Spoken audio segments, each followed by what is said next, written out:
In a small room, the boys were getting ready for some business. The girl with blonde hair said that she had packed her things. The elephant-like entity said that if she was okay, she would go anywhere. The girl with brown hair said that she was ready any time. The young man said that they would then go ahead to explore the dungeon. A while ago, a young man was talking about a huge mansion in town that costs about 3,000 yen a month. He wonders if there might be a ghost or something living there. The man with glasses laughed and told the boy to stop joking. There were no ghosts there. The boy said that it was true, and goblins and slugs were said to appear in the mansion. The boy was a little surprised. The man with glasses moved a piece of paper and told the boy to put his name and seal next to the checkmark. The young man reads the papers carefully and thinks that this point seems a little dangerous. He thought about it as if he were a high school dropout with little income. He can't refuse such an offer. So the young man made a deal and bought himself a mansion. The house also turned out to be connected to the dungeon. Then he decided to think about it. At noon, a suspicious real estate agent came to the mansion and gave him the keys, and then he behaved strangely. After that, the carriers delivered the young man's things. Alone, he began to unpack the boxes and put everything in its place. When it got dark, he walked out the front door. There was endless darkness and a stone room and those alarming words of the realtor about goblins and slugs. The young man was very surprised to see a dungeon. The young man thought that it was probably a coincidence. However, it simply couldn't be. In any case, he didn't understand whether he would be able to return. If you think about it, this must be another part of his house.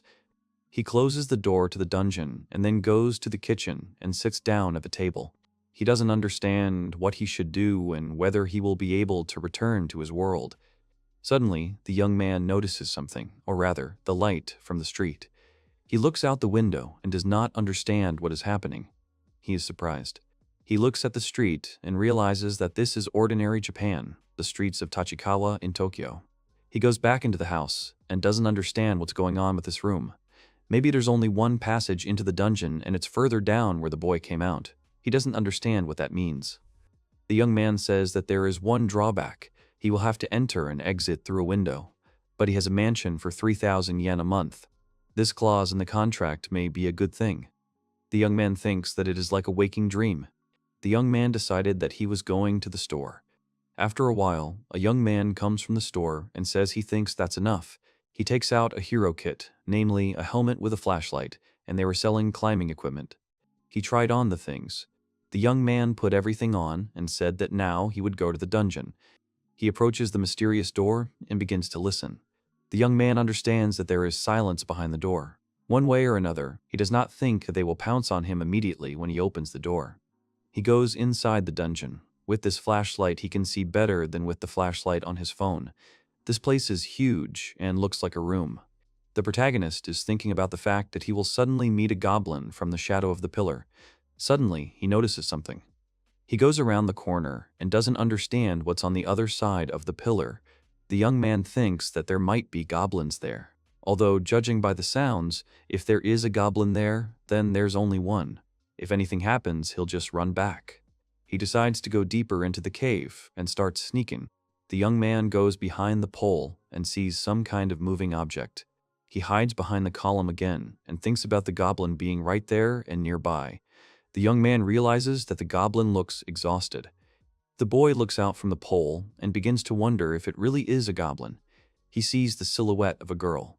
Instead of a goblin, it looks more like a girl. Usually in games, this armor was worn by female knights. However, why is she not moving and crying? Maybe it's a trap. But if it's really a girl who can't move, he can't leave her alone.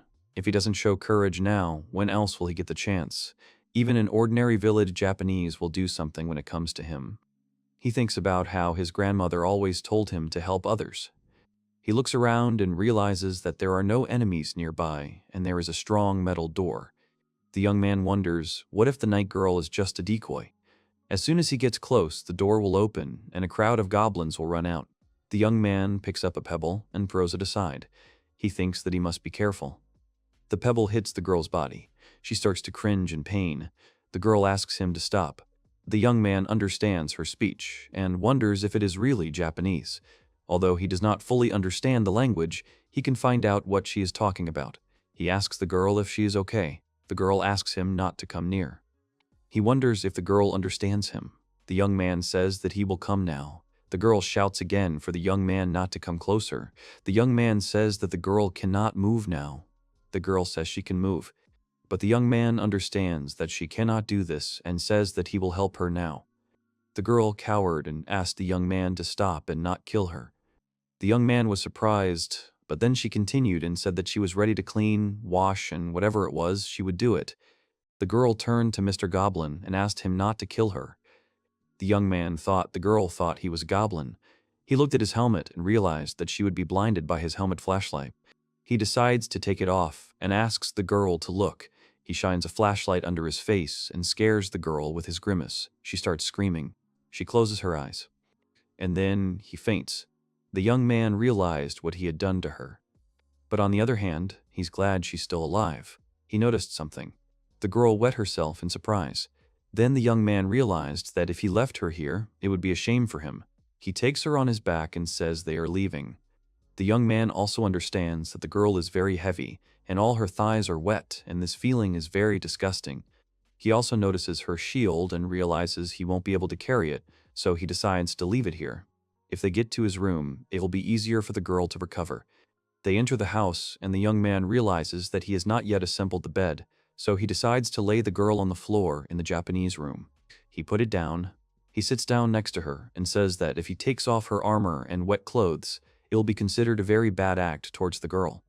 He looks at her face and realizes that she is very sweet and so graceful, like a very high-quality doll. The boy yawns and says that now that they are safe, he feels sleepy. A lot has happened today. But he can't leave the girl and go to bed. Suddenly, in his sleep, he hears someone's voice calling him Mr. Wiseman. The young man opens his eyes. Someone asks him if he is awake. The boy thinks it is a Japanese-themed room in his new house. He must have fallen asleep while unpacking and dreamed it all. He entered the dungeon and saved the girl. He also strokes something and thinks about whether he had such a nice pillow. So nice and warm, and also it is a very pleasant feeling. Suddenly he shudders and screams that it is not a pillow, but a girl. He apologizes to her and says that he just dozed off. The girl smiles and replies that she knows. She says that the hero slept so soundly that she did not wake him up, although she should have apologized. Besides, it is very cozy here. Even the great master is calm here. The boy asks if she really called him a great master, and that is better than a goblin. The girl apologizes and says that she did not see his face and he speaks the language of monsters, so she was rude to mistake him for a goblin. The boy asks about the language of monsters, and the girl agrees, and then asks him what language he is speaking now. The young man realized that Japanese was the language of the monsters in the dungeon world, so he was mistaken for a goblin.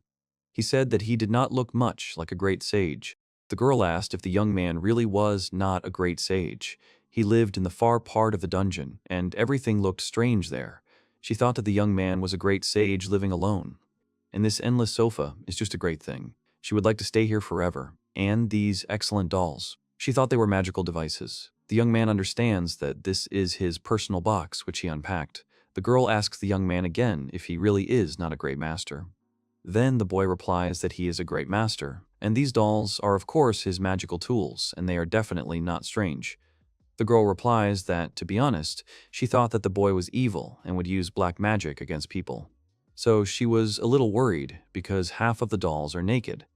The young man smiles and says that everything is fine because he is a great sage, and then asks the girl how she feels.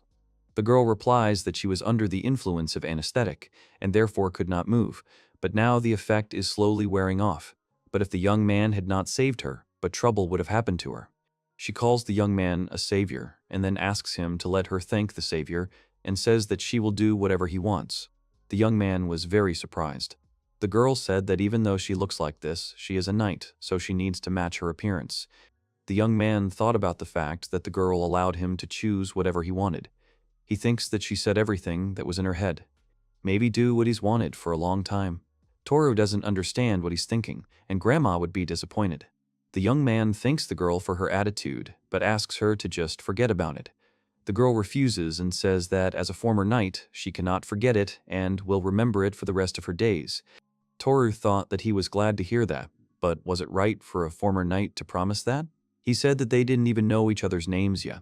The girl apologizes and says that she completely forgot about it. She smiles and says that her name is Arya Eldorakis, but the boy can just call her Rhea. Toru says the girl's name again, then adds that it's hard to pronounce her name. The girl repeats it and says that then he can just call her Rhea. Toru thinks that even though she asks him to, it will be difficult for him to call such a beauty by her name. The girl asks if she can learn the noble name of the great sage. The young man is surprised and asks if she is really talking about him. He himself thinks that in comparison with Eldorakis, the name of the great sage Shizuku will look strange. He says that his name is Toru. Rhea is happy and says that it is a wonderful name. Toru thought that he did not call himself that because he is embarrassed that a girl will call him by his name, although he lied and really wants her to call him by his name. He realizes that he feels sorry for himself. Rhea says that for Mr. Toru, who found such a wonderful artifact and became a great sage, the boy looks quite young. Toru asks about the artifact. Then he realizes that the girl is talking about those things that often appear in various games and novels. They are considered magical items and are often created by mages. Rhea must be mediocre in science skill, although she is from a world that is a dungeon. Ichi thinks that anyone who comes from that world to this room will definitely consider her an artifact. However, this whole dialogue is not about the artifact at all, but about why he is so young and already a sage and lives in this place. Toru does not understand how to settle this issue and says that it would be wrong to talk as if all sages are old men. Rhea asks about the palace, and Toru replies that he was a court magician at the age of 6, but then he left the castle and became engrossed in his hobbies and forgot all about magic. That's why he is a great sage and is only 21 years old. Rhea says that the young man is really young and there is only a 3-year difference between them. Toru thinks that Rhea is very cute and beautiful, but he would not say that she is younger than 24. The boy asks if she is really 18 and the girl agrees. He thinks about how she's only 18 and he's even happier that he saved her. Then Toru decides to ask the girl if she was really lying down because of the monster's anesthetics. The girl's face sank and she agreed. She said it was okay to be attacked by monsters, but to think she was conscious and it was so dark and she couldn't move. The girl cringes and says that it was very scary. Toru understands that she was scared, and it is not surprising that she wet herself because she could not move freely and was lying very uncomfortably. The young man offered the girl a hot bath. Rhea responded with surprise, wondering if there really was a bath in the dungeon. The young man replied that everything was fine. He still wanted to offer her a bath as soon as she could walk. To think that the first person to use this bath would be a girl, he smiles and thanks the dungeon.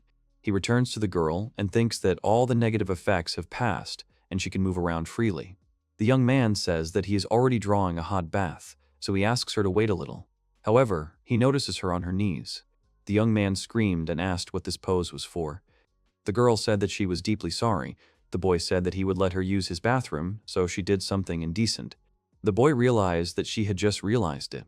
He said that it was okay, the girl couldn't use the toilet when she wanted, so it shocked him too, but there was no choice, and he didn't blame her. The girl was surprised and began to examine the young man's clothes. She panicked and said that she was all wet. Toru agreed and said that it happened while he was carrying her on his back. Rhea was shocked because she did it in front of the great sage. Toru said that sometimes it happens. Rhea interrupted him and said that it was impossible. Toru thought that the girl was right and usually no one wets the sages. Rhea started crying and said that she couldn't become a bride. Toru paused, then said that if that was the case, then he would have to marry the girl. Rhea was surprised. She asked about what the great sage had just said and whether it was true. Toru thought that he should be more careful when throwing around such phrases. He apologizes to her. Suddenly, Rhea says if it was really a joke. She says menacingly that although the great sage couldn't joke like that, and then asks him if he was joking. Toru realizes that this smile is more frightening than the first trip to the dungeon. The girl says that it's time for her to go to the bath, and then asks where she is. Toru offers her his hand and says that she has something to teach her. The girl agrees and thanks the young man. The young man said that before going to the bathroom, this room is usually a hallway, and here you take off your shoes. The girl apologized and said that she did not know. He also said that maybe it would be easier for her to take off her shoes if she took off the armor. Rhea agreed. The girl then turned to Toru and said that she still couldn't fully feel her hands. She asks him if he could help her with the straps on her back. Toru agrees. He thinks that he is only helping to remove the armor, but his heart is pounding like crazy. Then they take off their armor and go to the bathroom. Rhea is surprised and says that there really is a bath in the dungeon. She asks Toru what happened to his room where he lives. Toru says that it is not a dungeon, but just an apartment. The girl is surprised. Toru said that it was a bathtub, and the girl just climbed into it, and that's it.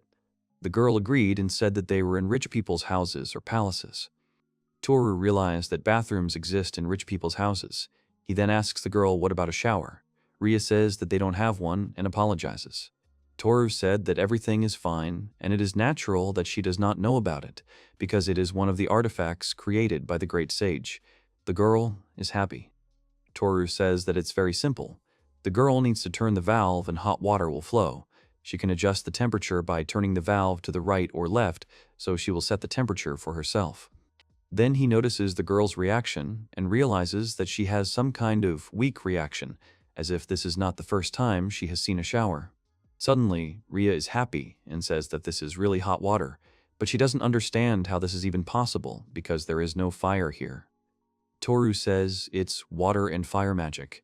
Rhea says it's some kind of suspicious invention. However, it is simply magnificent.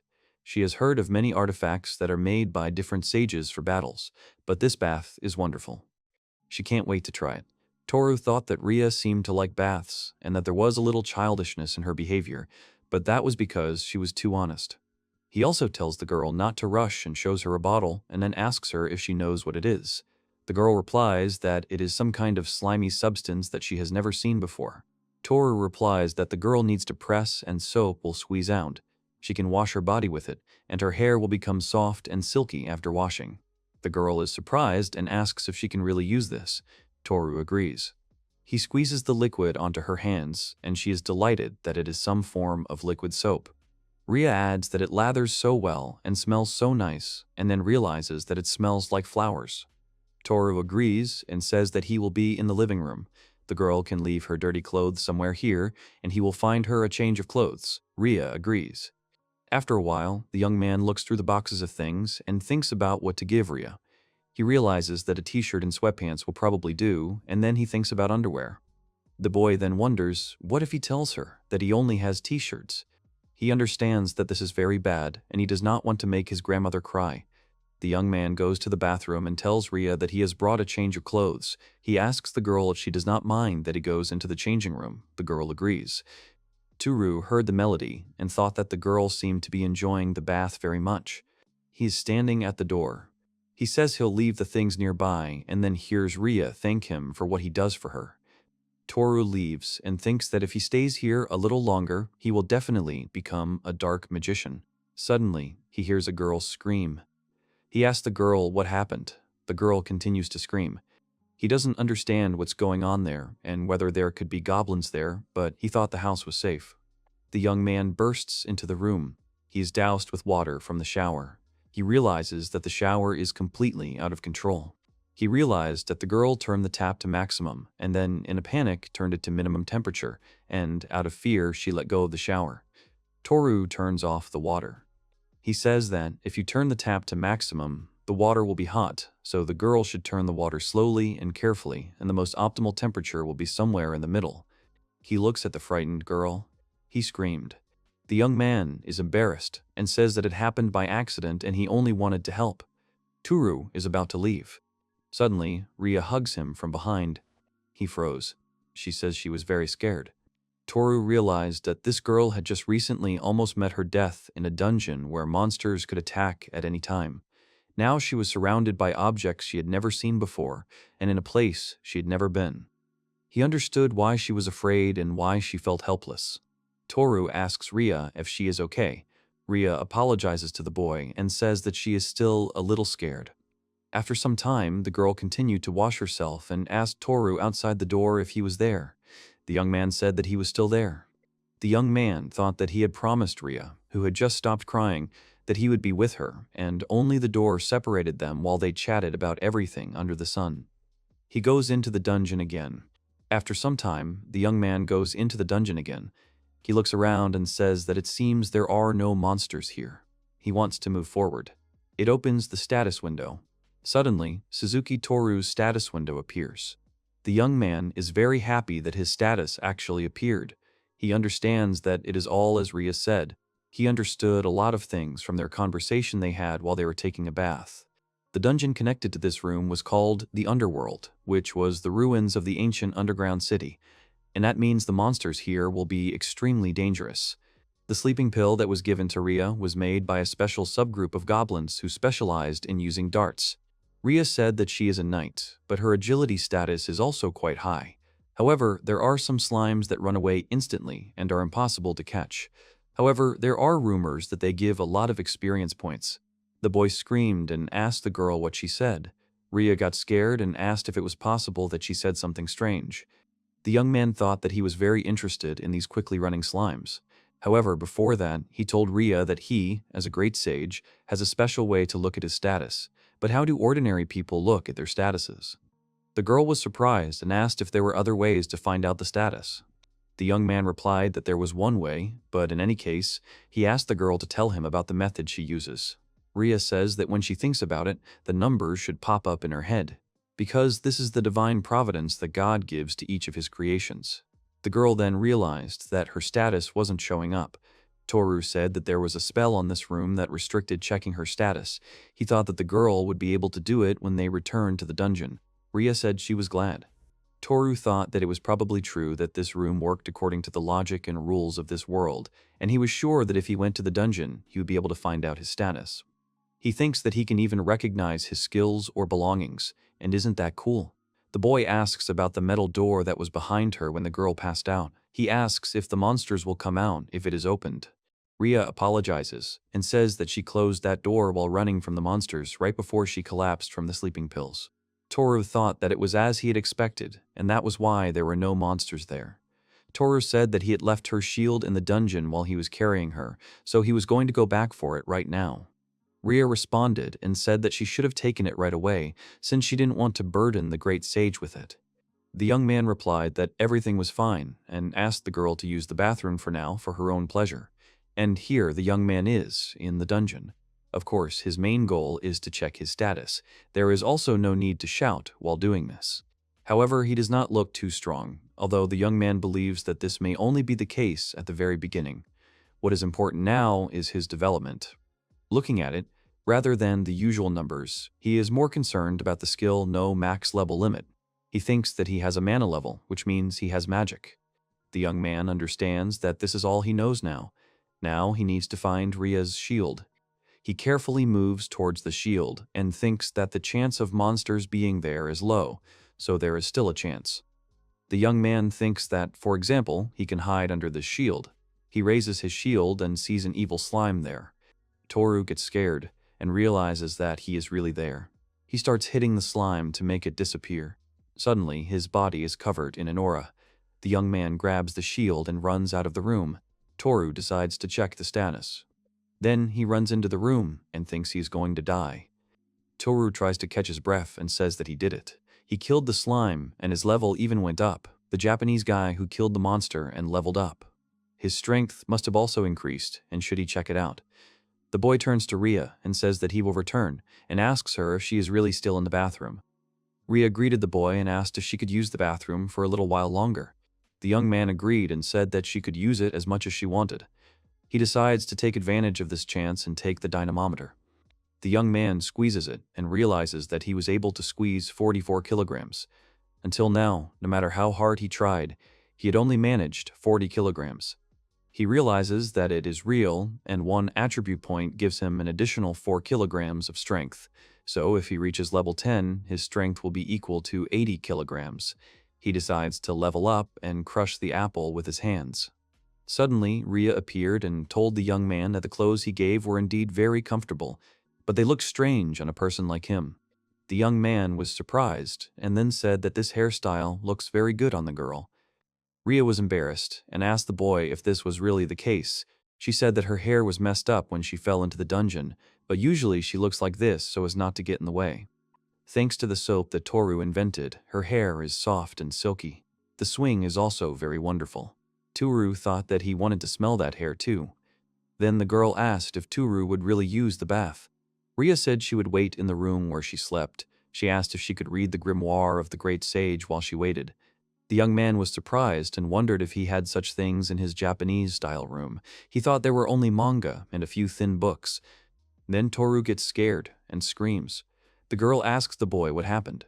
He asks her to stay in the room. The girl agrees. The young man suddenly began to put the books in a box and hide them. He then opens the door and tells Rhea that he needs to tell the girl something. They sit down at the table and the young man says that there is something that will bring great danger if the amateur reads it. He also says that they are forbidden and that they are forbidden grimoires. Rhea was surprised and asked if they were really forbidden grimoires. Rhea was scared and asked what she had done. Toru replied that everything was fine and the girl did not know about them. However, she should never touch them and it did not matter where he put them. The girl agreed. Toru thought he was glad that Rhea was so honest and it was better for both of them. Rhea asked if she could ask a question. Toru thought it probably wasn't something like that, but why were there girls on the covers? It's a bit late to say this now, but the water in the bathtub, and is it really okay to use so much? Isn't it a precious resource? The young man agreed and said that everything was fine and the water was extracted from an underground spring. He thinks that it's a lie, but practically it's true. Rhea said that it was water, and could she drink just one glass? The young man realized that drinking water was a very valuable resource in the dungeon.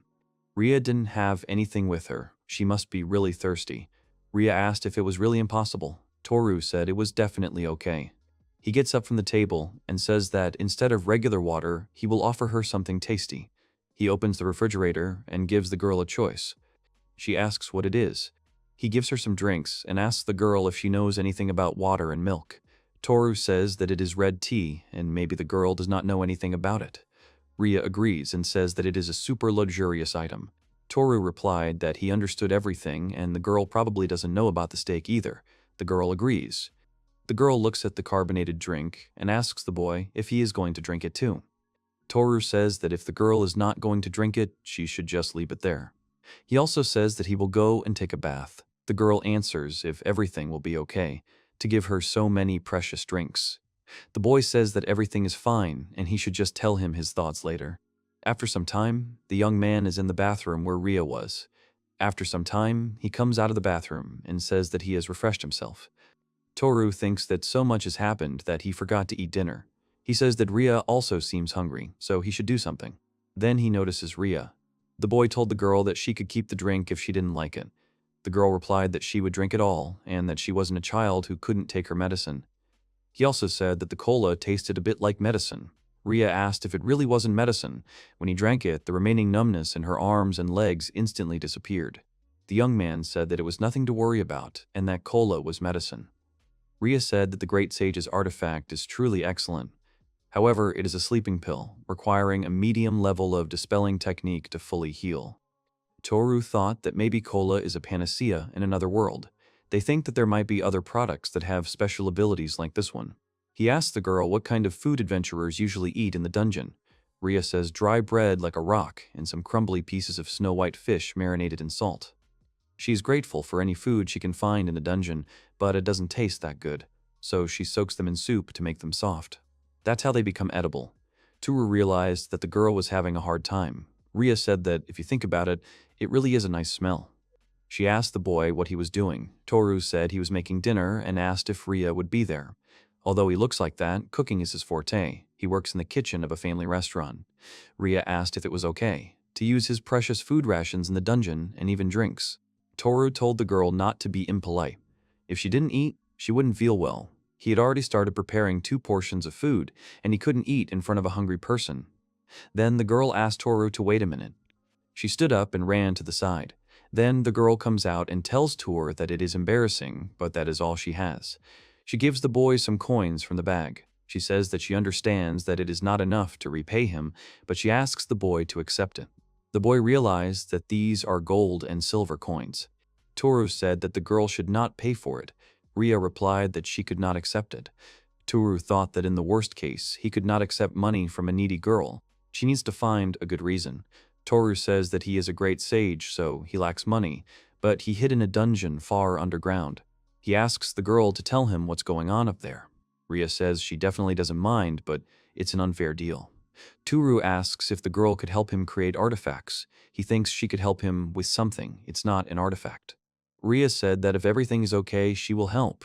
She says that it is awkward, but she is a little attached to money. Toru laughed and said that this way it will be beneficial for both of them. Rhea thanked Toru.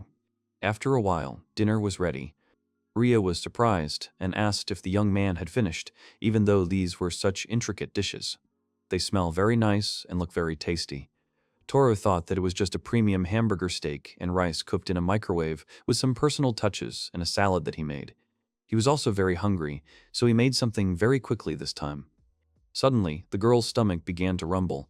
The young man laughed and asked her to start eating. The girl asked how they could eat it. Toru said that the girl could cut the cutlet with a knife and put it in her mouth.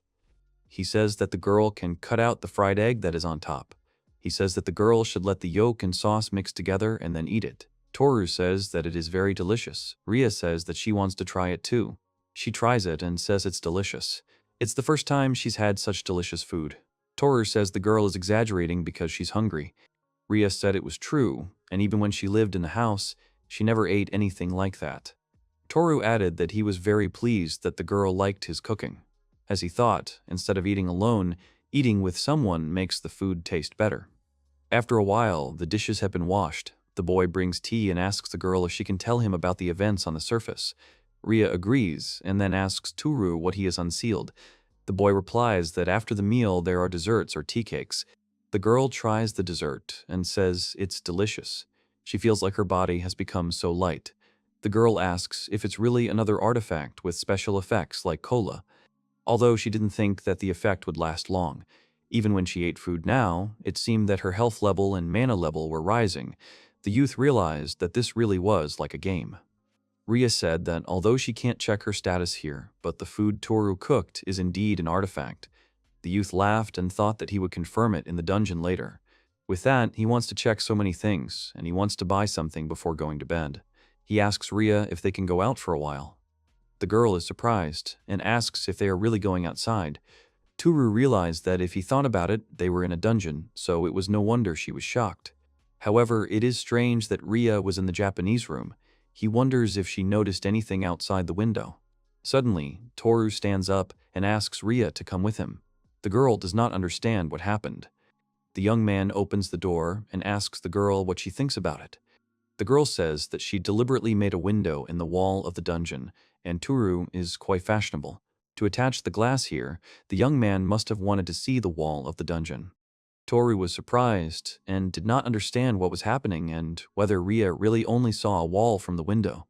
He looks out and says that, as he thought, this is Japan. Suddenly, the boy disappears into the wall, and Rhea shouts that it is wonderful and it is magic that allows one to pass through walls. After some time, the young man says that he returned, but he could not take Rhea with him, so he went to the store alone. The girl greets Toru, and the boy wonders if the girl is really still in the bathroom. He looks into the bathtub and asks the girl what else she is doing. The girl says that she decided to do the laundry. The boy realizes that the girl is washing her clothes. Toru says that he thinks that this is normal for people from her world. The girl asks about what the girl said. Toru says that he doesn't say anything like that and then asks her what she washes with. The girl says that she washes with body soap and she shouldn't do that. Toru says that everything is fine, but actually he has a special artifact for washing. The girl apologizes to the boy. The boy asked her not to worry. Rhea then asks the boy if he has anything that can dry things. The boy agrees. The boy then gives the girl a dryer and tells her to use it. Rhea asks if there could be something wrong. Toru is embarrassed and says that it is his underwear. The girl says that she noticed the underwear in the basket and thought that it definitely belongs to Toru. She asks if it is possible that they did not need to be washed. The young man is embarrassed and thinks that these are his words, but she still washed them by hand. The young man says that they also needed to be washed. She thanks the girl. The girl agrees and smiles. Then, when the laundry was hung up, Rhea turns to the boy and asks if he has any cloth and olive oil. The boy agrees and then asks why she needs it. The girl says it is for the care of the armor. After a while, he gives the girl a rag and oil. Rhea thanks the young man. Rhea is going to take care of her armor. Toru thought that he wanted to ask her to help her assemble the bed, but still, he would not interfere with the girl and would do everything himself. The young man goes into the room and is about to make a bed. Toru says that although it says here that you need to assemble with 2 or more people, He hopes that he can somehow manage alone. Then the young man says that it is more difficult than he thought. Rhea asks if he really assembles furniture, and yet Rhea helps the boy assemble the bed. The girl is happy and says that this bed is just wonderful. It is so strong and looks very comfortable. The boy says that he thinks it is time to rest. Then Toru says that the girl will sleep on the bed. Rhea is surprised and asks the boy what about him. The boy says that he will sleep on the floor, but Rhea says that this is not possible and that she will sleep on the floor. Toru replies that Rhea is very tired and should sleep on the bed. In the end, he tried to insist, but Rhea's stubbornness won out, so he sleeps on the bed. Toru says that he will turn off the magic that maintains the light. Suddenly, he notices the girl's confused face and asks what's wrong. Rhea wishes the young man good night. He reciprocates. Late at night, the young man realizes that he cannot sleep, and it is probably because he gave Rhea his pillow. Suddenly, the young man notices Rhea at the door holding a pillow. She asks the young man if he needs a pillow. The young man gets scared, and the girl says that she doesn't need the pillow. Toru notices the girl shaking hands. Toru says that the mattress is comfortable and you can sleep better on it. He offers the girl to sleep in the same bed. Rhea nods positively. So they go to bed together. The girl continued to tremble, but Toru took her hand. Rhea squeezed the young man's hand. Rhea told the boy that his hand was very warm and not scary. Toru said that he was very pleased. Rhea thanked the young man, and then they fell asleep together. The next morning, Toru wakes up to Rhea calling him. The girl bids the boy goodnight, and he barely opens his eyes. Toru shudders and starts screaming. Rhea is also scared and asks the boy what happened. Toru looks at the girl and realizes that he slept in the same bed with Rhea that night. He even got scared, because he was never popular with girls. Toru apologizes and says that as a great sage, he has trauma from the wars. Rhea says that she understands and then asks the boy if he is okay. Toru says that he is okay. He remembers that a lot happened yesterday.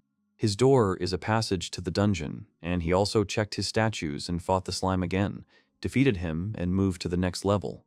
Moreover, a beautiful knight from another world is in his house. He has not yet figured out what to do with all this, but at the same time he feels very good. The young man asks the girl if she will have breakfast. Rhea agrees. After waking up and having breakfast together, they began to sort and unpack his things. The young man said that he felt bad because the girl was helping him when she didn't want to. The girl said that it was her responsibility. Toru asks what about the half-dragons that live in the craters of volcanoes, and asks if they are still alive. There is something he wants to ask Rhea about the half-gods, half-humans that are always in fantasy worlds, like elves and dwarves. Rhea asks about the half-dragons and says that they do not appear among humans, so she does not even know about them. Toru then asks about other friendly creatures close to humans that the girl knows. Rhea talks about elves and half-cats that can be quite nice to others if they appear in the forest. The boy realizes that elves and half-cats really exist. The girl said that she found something about elves. Toru is surprised. Rhea says it's rare to see an elf fight a monster with tentacles. She asks if she can take a look. The young man suddenly takes the book. He runs away and comes back. He says that it was dangerous and it was one of the forbidden grimoires. He thinks about how close it was. He doesn't understand what other treasures are scattered and mixed up in these boxes. He asks Rhea if they can take a break. The girl agrees. After some time, she drinks cola. The young man says that the girl seems to like the cola. She agrees and says that once you try it, you can't get over the sweet taste. The young man asks her to enjoy herself and then says that there are quite a lot of monsters in the dungeon and asks about what dangerous types of slimes exist there. The girl asks about slugs and says that there are purple poisonous slugs that contain a potent toxin in their body and dirty yellow acidic slugs that spit out a corrosive substance. She adds and says that it seems like they are all dangerous species, but she is sure that Toru knows more. The boy says that he has not fought monsters lately. He thinks about the time he came across a green slime. After talking about the creatures of their other world, they continued sorting things. Suddenly, Rhea finds something, and Toru starts to panic again. The girl shows him the magazines and says that these are very cute clothes. The young man says he saw it in the store yesterday and bought the cosplay. The girl asks if this could also be a dangerous artifact. The young man thinks that the girl is mistaken, because he thought that since food adds characteristics in the dungeon, then the same thing will happen with clothes. and Rhea can wear a sports cosplay with a bathing suit until her underwear dries. The girl says that she has never seen such clothes, and could these also be artifacts? The young man says that sometimes he dresses like this, and if the girl likes it, she can take it all. Rhea is very happy and asks if she can wear it right now. Toru is surprised that Rhea is going to put it on right now. The girl says that she ran to the locker room. Toru couldn't believe that this whole situation was real. After a while, Rhea comes out and asks the young man how he likes the clothes and if they suit him. The young man is silent. He thinks about how these tight shorts highlight the shapes and volumes, and how these curvy hips are so noticeable. He also thinks that he wants to lie on the girl's lap, like on a pillow. Rhea hears his thoughts, which greatly embarrasses the young man. The girl says that her underwear will dry, but it is not as beautiful as these clothes. When it got dark, they finished packing, and they also had lunch and a break. He asks the girl what she is going to do. He asks the girl if she really can't go back now. Rhea agrees and says that she was in the dungeon with her comrades, but they got separated and she lost her sword. She's afraid to go back alone. Toru thought that he had assumed that. Even if she doesn't realize it, he thinks that what happened to her in the dungeon has affected her greatly. Rhea says that she was hoping that she could go with the other adventurers who are exploring the dungeon. However, she asks the young man that as long as she is here, will she not be a burden for him? Toru says that it is not a problem, and after all, he is a great sage. And if the girl wants, she can stay here forever. The girl says that she is grateful, but she needs to go back. She then asks if she can come and see Toru again. The young man agrees and says that the girl can return at any time. The girl then asks if she can use the bath. Toru agrees. The boy then says that while Rhea is in the bath, he will go to the dungeon. The young man thinks that there are no monsters to be seen here, and he is not even worried that goblins might appear. Rhea said the monsters usually shouldn't appear unexpectedly, but he doesn't understand why that slime appeared even though he checked the entire room. Slugs can grow as big as a fingernail, or they can reach such a size that attacking a person will not be a problem for them. Small slugs run away to hide and grow to the required size there. To confirm his guess about the special effects of food in this world, he brought some bulk food that he would try here. He understands that food from this world has an effect to increase individual statuses and increases characteristics by 50%. There is food that does not give anything, but this food can give effects from the previous food eaten, or even restore health. He decides to take a look at his current stats. Then he decides to see what effect the stats increase with the power measurement device. He is happy because it turned out to be 64 kilograms according to the calculations. As he thought, the indicators work in real life too. He wants to become stronger, so he tries to find some slugs. Suddenly, he notices a small slug. The young man realizes that it is so small that even if he kills it, the experience will be worth nothing. He thinks that he will wait until it grows up and then kill it, although if he does everything right, the slug can reproduce. You can raise monsters and then easily get high levels. Later, when he gets home, he decides to pour water and put some leftover food in it. He also decides to make holes for air. He realizes that the slug is white. Purple and dirty yellow are dangerous, so it's even better that it's white. The boy looks at the container and says that this slug is so cute and he can find another slug better. He doesn't know what Rhea will think if she sees this. She was on the verge of death in the dungeon, and she is still afraid of monsters. Suddenly, he hears a girl coming out of the bath. He understands that he needs to hide the slime as quickly as possible. He decides to hide it in a box of manga. He puts it here because it is safer here, and he forbade the girl to touch this box.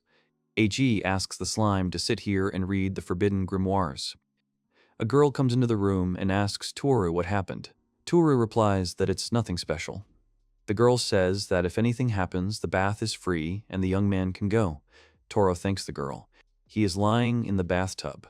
The young man says that, to tell the truth, it might be dangerous to keep something from another world here, and if Rhea sees it, it won't be very good. He decides to take this slime back to the dungeon. The young man takes out a container. He realizes that the lid is ajar, and didn't he close it? The girl calls the boy and asks the boy where he is going. Toru says that he is going to the dungeon and will be back soon. After some time, he comes to the dungeon and leaves the slug. The young man tells him that the slug needs to come back here. He will bring him tasty food in a bigger house, so he asks him to enjoy it. Then the boy comes back. The girl asks him what he was doing there. The boy replies that he was doing nothing and asks her if she knows anything about white slugs. The girl replies that she heard that they are an endangered species. The boy is surprised.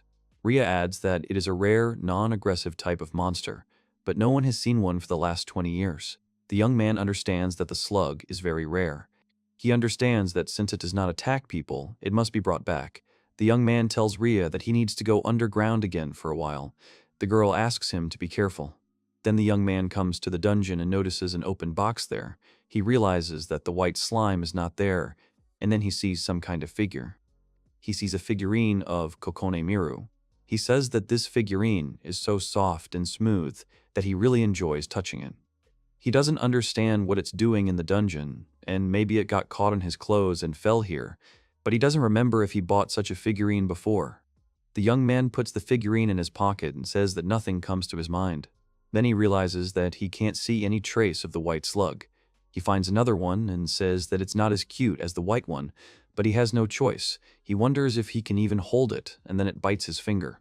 Toro says that this slime bit his finger. He says that it is not cute at all. He puts it in a container and says that the slime is not cute at all and will stay in the container until it grows up. After a while, the young man says he's back. Rhea greets him and says he was there longer this time. The young man replies that he was too busy studying the forbidden grimoires. He takes out the figurine and realizes that it is good, and it doesn't even matter what it is made of. Finding the slug took much longer than he expected, so tomorrow he'll see what he can do. He leaves the room and tells Rhea it's time to sleep. That night, the young man again cannot sleep. He realizes that Rhea is still afraid to sleep alone, so they sleep together again, and it's great. However, today she is wearing sports shorts and she is touching him with her legs. Even if he knew, he would have given her other clothes. Suddenly he realizes that he still can't sleep. He opens his eyes and sees a silhouette above him. Toru asks Rhea if she is really awake too. However, he turns around and sees Rhea next to him. He doesn't understand why Rhea became two.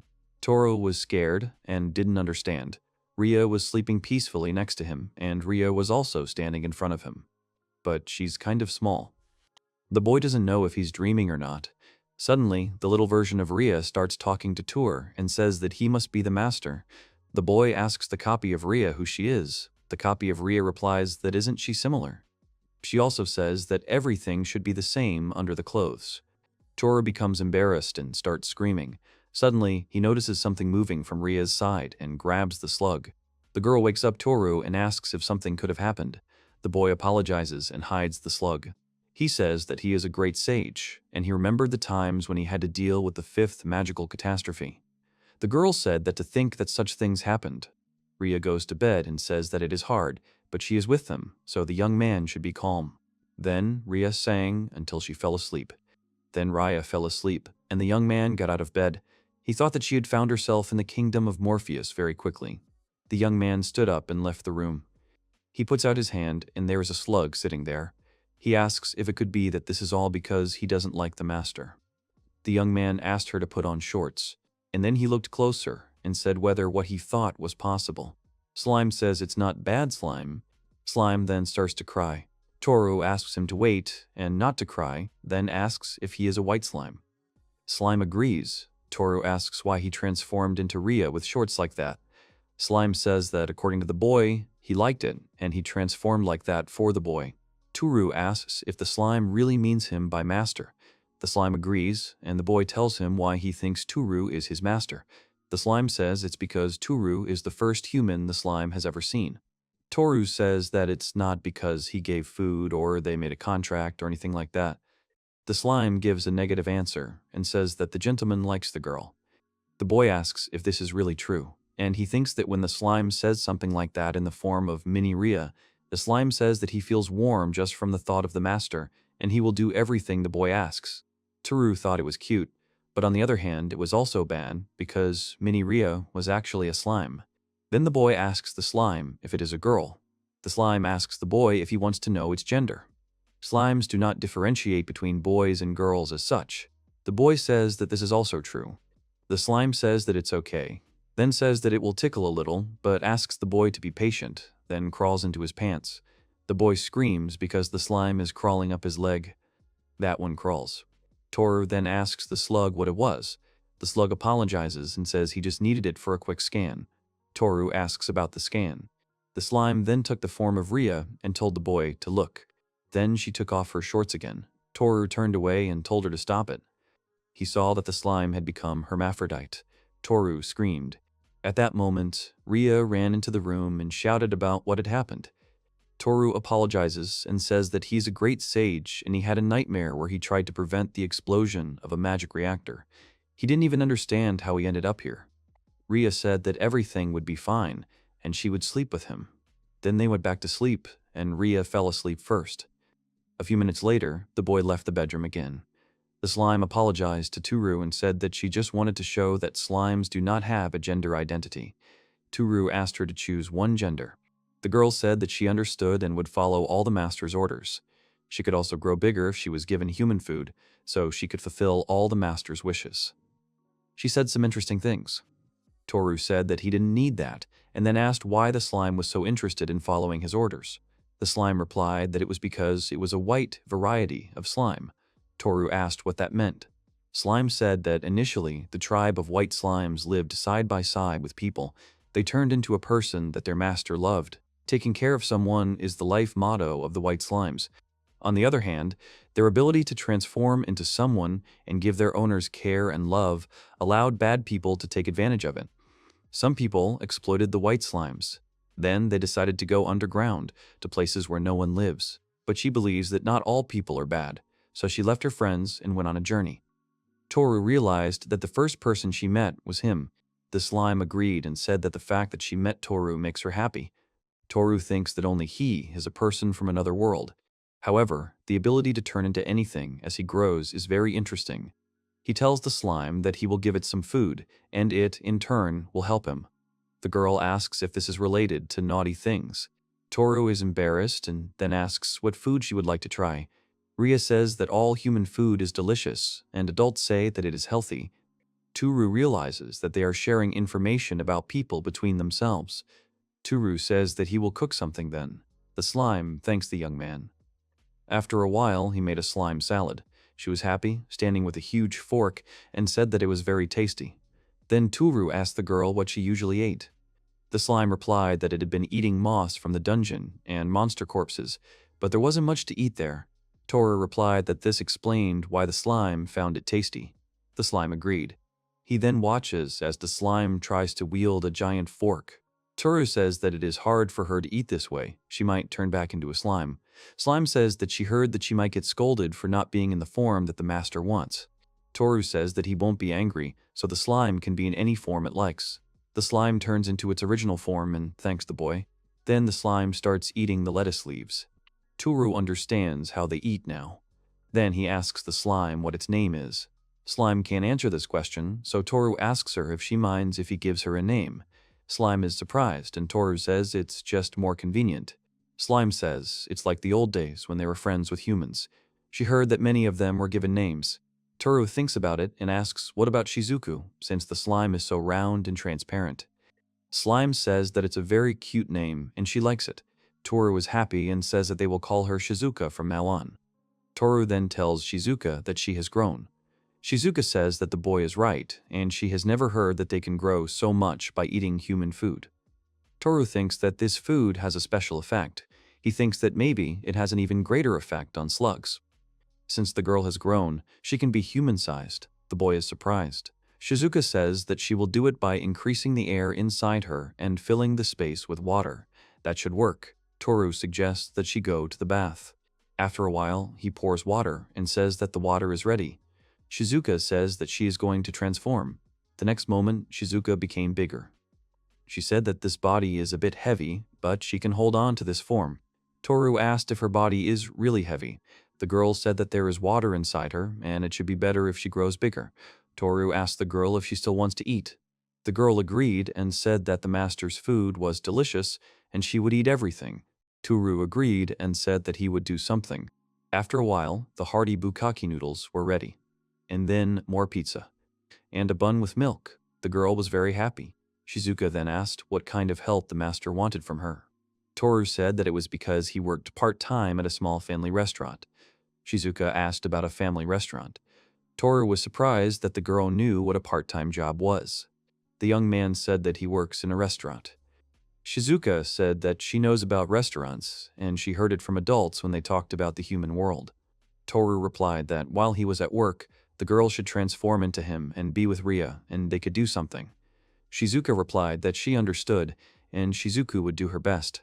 Toru realizes that he is afraid to leave Rya alone, and he is starting to get nervous. Shizuku said that she will start to transform. Suddenly, she hugs Toru. She asks the young man to let her look at his body. This time, she will do everything perfectly and asks the girl to be calm. The boy said it was a thing, and Shizuku asked the boy to be gentle. After a while, Toru said that it was very ticklish, and Shizuku asked him to be more patient. After a while, she finished scanning the master's body. The boy said that in the future, Shizuku should warn before doing something like that. Shizuku apologized to the boy. Then she said that she was transforming, and after a while there was a copy of him in front of the boy. Toru said that it looked completely different than just looking at yourself in the mirror, and somehow it was all wrong. Shizuka started telling the boy that he was very cool. Toru thanked her and told her to stay with Rya while he was at work and let him act like a great sage. Shizuka agreed. Shizuka said that it would hurt her that the boy would be the only one working, and she and Rya would do nothing, and maybe she should work too. Toru said that it was an interesting offer, but forcing her to do his work was wrong. Shizuka said that the boy fed her, and the ingredients for human food cost money. The boy agreed, and Shizuka replied that she had no money, but she would at least like to pay the boy back. The boy asked if his job would be difficult for Shizuka. The girl replied that she thought she could handle it. The girl asked if she could take the ingredients. The boy agreed. Then Shizuka started to quickly cook something. She said she used plain bread to make an authentic bread pizza. Toru was surprised that Shizuka had prepared one of the dishes he had made recently, and it looked exactly the same. He tasted it and said it tasted great. Shizuka was happy and said that she did a full scan. She also copied the memories, and she can also copy the behavior pattern. Toru thought that Shizuku copied his mannerisms perfectly and quickly. He didn't know if the dungeon would disappear when he went to work. If it was possible, he wanted to switch places once or twice. A young man asks Shizuku if he would like to let a girl look at his work. Shizuku agrees. The boy said that she no longer fits in his pocket. The girl asked if she could use Rya's appearance. The boy said that at work, only staff are allowed in. Shizuku replied that it was okay as long as no one saw her. She could transform into clothes, so she offered the boy to wear them. It will turn into clothes, and the only thing the boy will need is to put it on. Only he will need to undress completely. Toru understood and said that it sounded interesting. Then the young man undresses, and he thinks that being naked in front of others is even very embarrassing. Shizuku apologizes and begins to wrap herself around Toru's body. The next moment, she turned into clothes. Toru said that it really looked like real clothes, no matter what it was in front of him. He felt some kind of viscosity all over his body. Suddenly, Shizuka grabbed the boy. She said that he was very sorry and that part of the body looked attractive. He asked to stop. Then the young man felt cramped and asked the girl to give him more space. Then they went out into the city. The girl said that she had heard from friends, but the outside world was really different. She also told the boy that he was indeed from another world. Toru said that he would explain everything to her later, but now he asked her to remember the main part. He points to the car and says, "It's like a horse. They get to another place on it, but the speed is completely different. If it hits you, you can die, so you have to be careful." The girl said she'd seen it in a book before. Then she said that there was no one around. Toru replied that it was midnight. He also added that they were on a pedestrian path, and there was a park for cars. He also pointed to a traffic light. Then they reached the place of work, and said that now he will go where he planned, so Shizuka should not do anything like that. Shizuka agreed. They were met by a girl who greeted Suzuki. The young man apologized for having to ask for time off so suddenly, but he would start from tomorrow. The girl said it was no problem. Then the girl asked, what about the house, and if there were any ghosts there. The young man said that no ghosts had come out yet. He thought that the night girl and the slug had appeared. The girl then asked the boy what had made him come there in the middle of the night. The boy said that his work shift was tomorrow, but he wanted to clean out his locker. The girl called him diligent and said that she had never seen a young man so eager to work. Toru replied that he had always enjoyed working there. The girl added that he was an excellent cook. Then the young man asked who was in the kitchen today. The girl replied that originally it was supposed to be Sagawa, but he had an urgent meeting, so the manager was working. The young man decides to say hello to the manager. He goes into the kitchen and greets the man. He asks Toru if he can go out later today. The young man agrees and says that he just happens to have a work shift. The manager replied that it was a relief. He had heard that the young man had moved to a hellish place. There had even been a rumor that the young man would not be able to come here again. Toru laughed and said that it was no wonder that the young man had heard about it. The boy then said that he wouldn't be able to teach Shizuku anything in front of the manager. He turns to the manager and thanks him for letting the boy leave so suddenly, and then asks him if he can work for a while. He also adds that the man can rest for a while. The man replies that he would be ashamed, since it was the boy's off-duty shift.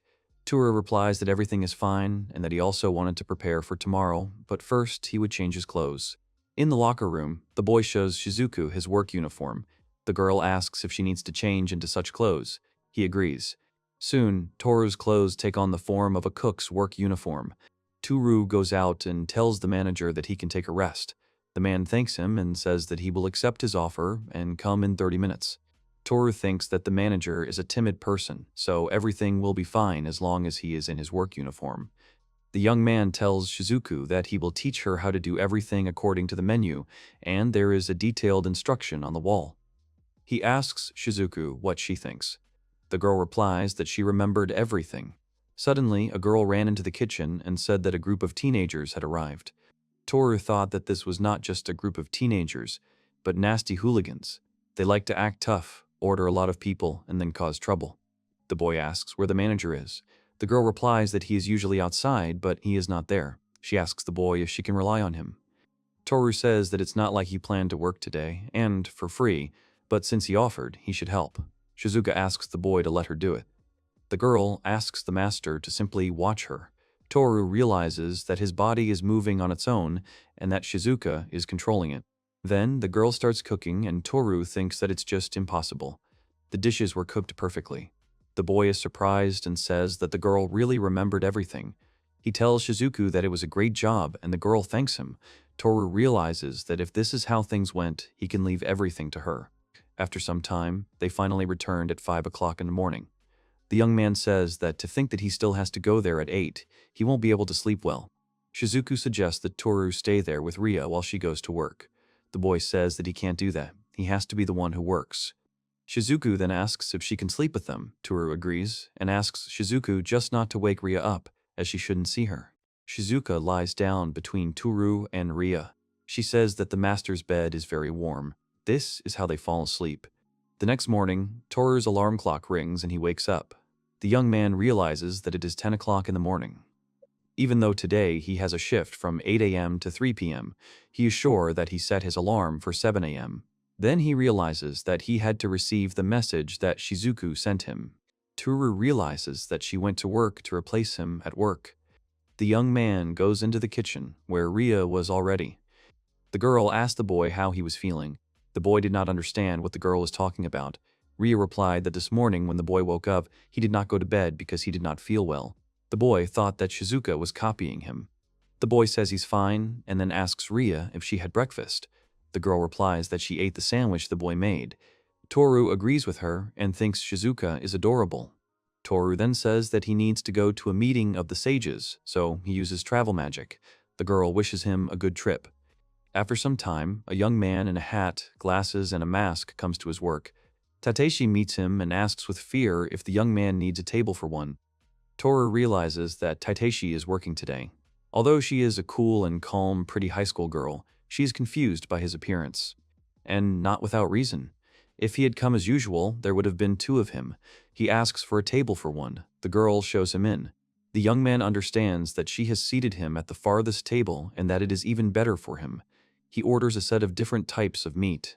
The young man looks around the restaurant and sees that there are no obvious concerns. The menu looks good, and the customers are happy. Shizuku must be doing well. The girl brings a set of different types of meat. The boy thinks that Shizuku cooked it perfectly and even looks pretty. The boy tastes it and presses the button to call the staff. Tateshi approaches the young man and asks what is wrong. The young man asks to call the chef. Tateshi is embarrassed. Toru realizes that, as he suspected, it's written all over her face what he's talking about, and this is just a regular family restaurant. He says that he needs to do this. He stands up and shouts that it is so delicious that he wants to personally thank the chef. The girl says she will call him right away. Toru thinks that a person who asks to call the chef of a family restaurant will be discussed for a long time. After a while, Shizuku comes to the table and thanks the customer for waiting. She recognizes her master and begins to get nervous. Toru said that the dish was very delicious, and then he got up from the table and said that he would wait for Shizuku in the restroom. She hesitated. In the toilet. After a while, the boy starts yelling at Shizuku about what she's doing. Shizuku apologizes and says that everyone will understand if they get out of here. Toru says that it's no problem and he'll do the rest of the work today. Shizuku asks if it will be a big problem for the master. The boy says that it won't be a problem because she did it for him. He offers her to exchange anyway. He will come out first, and the girl will come out later after she has changed her clothes and she can finish the meat. After that, the girl should go home immediately and make lunch for Rhea, who is waiting at home. He's counting on the girl. After some time, the young man goes home and says that he is very tired. For some reason, he feels like the attitude towards him at work has improved. Even the usually cold Tateisha was nice to him. He thinks it's because of Shizuka. He approaches the house and realizes that if he enters the house now, there will be two of him there. He comes home and steps on something soft. The young man screams. Rhea comes and asks him where he was hiding. He is very good at tucks. The young man starts laughing nervously. Toru realizes that Shizuka seems to have suggested a game of hide-and-seek to Rhea so that they could easily switch. The girl says that it is her turn to hide. Toru apologizes and asks her if they can't take a break because he's really tired. The girl agrees and says that she'll fix her armor then. The young man sits down. Shizuka approaches him and apologizes to the boy for doing such a thing without telling him. The boy replies that everything is fine now. He will now ask Shizuku for help when he really needs it. He then asks the girl why she did that. Shizuka says that she heard from her friends that they should do everything for the people, and she also ate a lot of the master's food. The boy thinks that many white slimes don't believe in people anymore, but only Shizuka trusts him. Toru says that he will do his job himself, and the girl will help him with what he can't do. He strokes her. Shizuka says that it would be great if the master became the master of others. Toru laughs and asks how he would take care of everyone then. Later that night, Shizuka slipped back into bed after everyone had fallen asleep. At 2 o'clock in the morning, the hero wakes up. He gets up from his bed and is about to leave, when suddenly Shizuka calls out to him and asks the young man where he is going. The young man is surprised. Then he says that he needs to raise his level in the dungeon. Shizuka asks the boy to be careful there. After some time, the young man comes to the dungeon and sees a huge number of evil and dangerous slugs there. He does not understand what happened here at all. Toru realized that he had left the blue slime in the box earlier and had it really managed to multiply to such an extent. The young man already wants to leave, but he understands that he wanted to raise the level, and the situation is developing in the best possible way. He moves on. After some time, the young man wipes the sweat from his face and says that he was finally able to sort things out with everyone. He is shocked and realizes that he can't earn any more experience if there is nothing left. After the slugs multiplied here, his level increased after killing them. He eats the food and realizes that his health level has been restored. Toru also sees that his stats are gradually increasing, but he wants his level to rise even more. When he reaches the turn, the young man realizes that, as he thought, there are no more of them left. He wants to find another little slug, and then notices the iron door. Toru remembers that Rhea closed this iron door because she was being chased by monsters. Like his room, as long as it is closed, the dungeon is safe. Adventurers usually go to such places. Toru says that he needs to open the door, but will there be more monsters? He realizes that this could be dangerous, so he decides to take a look first. The young man opens the door and does not understand what it means. Behind the door, there was a stone wall. He doesn't understand why she's here. He's sure that's where Rhea was headed, but he doesn't think she lied. Rhea also said that a stone wall was preventing her from leaving his room, if he remembers correctly. The young man hears some knocking. He realizes that these are monsters. Suddenly, someone shouted. A sorceress girl appeared from the wall. She pushed the boy and fell. Toro opens his eyes and thinks that this girl is a magician. He also looks at her and sees a sinister black hat and black robe with a wooden staff. She is definitely a mage. Suddenly, the girl screamed and told the boy to close the door quickly because the giant centipede was approaching. The boy turned the handle and started to close the door. He thought about the giant centipede chasing the girl, and he didn't know if he would be able to close the door in time. Suddenly, the centipede slipped through the door. The guy got scared. Toru realizes that she is huge and he cannot defeat her. At this time, the door closes and presses the centipede's body. Toru realizes that she is stuck. He says that now they need to crush her. The magician shouts that the boy will not be able to kill her, so he tells him to move away, and she uses magic. The girl uses Inferno and sends a pillar of flame at the centipede. She lights up and starts screaming. Toru thinks this magic is just amazing. The centipede falls and stops showing signs of life. Toru turns around and sees the girl unconscious. He approaches her and asks if she is okay. Suddenly, the girl opens her eyes and screams at the boy to be careful because there is danger behind him. There was a centipede. She attacks Toru, who screams and hits her with a pickaxe. The centipede falls, and Toru levels up. He was surprised by this. He hopes that the centipede is now dead. He realizes that it doesn't matter now. He approaches the girl and asks her if she's okay and if she hurt herself. The girl says that she's okay a little bit and then adds that the centipede was poisonous. Toru is surprised. He thought that the poison caused paralysis. The girl added that it led to a slow death, from which one could save oneself with the help of healing magic, but she did not think that in this situation it was possible. The girl was breathing heavily and said that just thinking about how she would die in such a place and how terrible the end would be, Toru decides to open his backpack and give her some cola. He remembers that cola cured Rhea of her paralysis, so he thinks it will help the mage too. He hopes that it will neutralize the deadly poison. He asks the girl to drink cola. Then he realizes she doesn't have the strength to even take a sip. He scoops the cola into his mouth, and then he gives it to the girl and thinks that this is the only way out. The girl starts coughing. She is surprised that her body has healed. The young man says that it is a panacea, so he offers her to drink more. He is not sure that cola is the same as panacea in their world. However, he said it confidently so as not to be suspicious.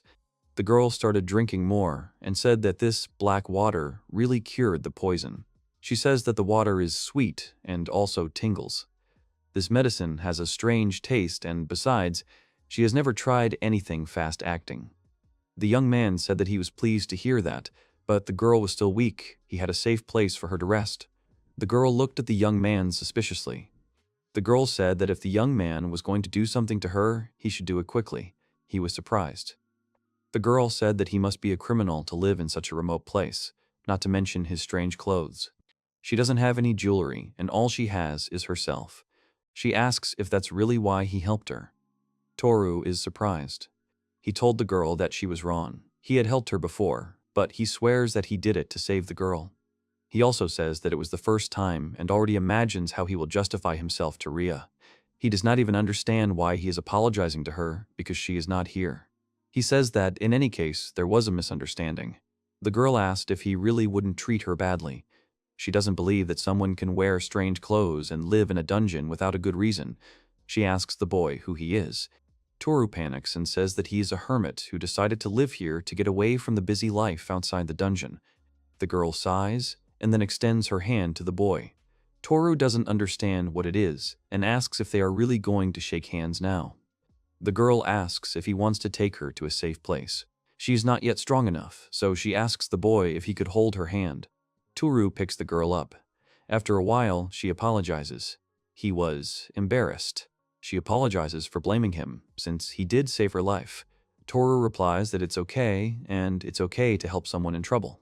The girl smiles and tells the boy that he is really kind. All she could think about was how to escape from the centipede. Toru replies that he is completely sure, but they are almost to a safe place, so the girl can relax. He also says that the safe place is here, behind the strange door. The girl sees a wall and says that there is nothing here except it. Toru is surprised and asks her how this is possible. He opens the door. He asks the girl if she can still see the door. The girl replies that nothing has changed. Toru is surprised and thinks that he passed through the passage when he carried Rhea to his room, and what happened then. The girl began to panic and asked the young man if he would really do something to her. She demands that he let her go immediately. Toru silently began to rush forward. The girl was surprised, and then she shrank and closed her eyes. Together they passed through the wall. The girl opened her eyes and was surprised that they had come to an unknown place.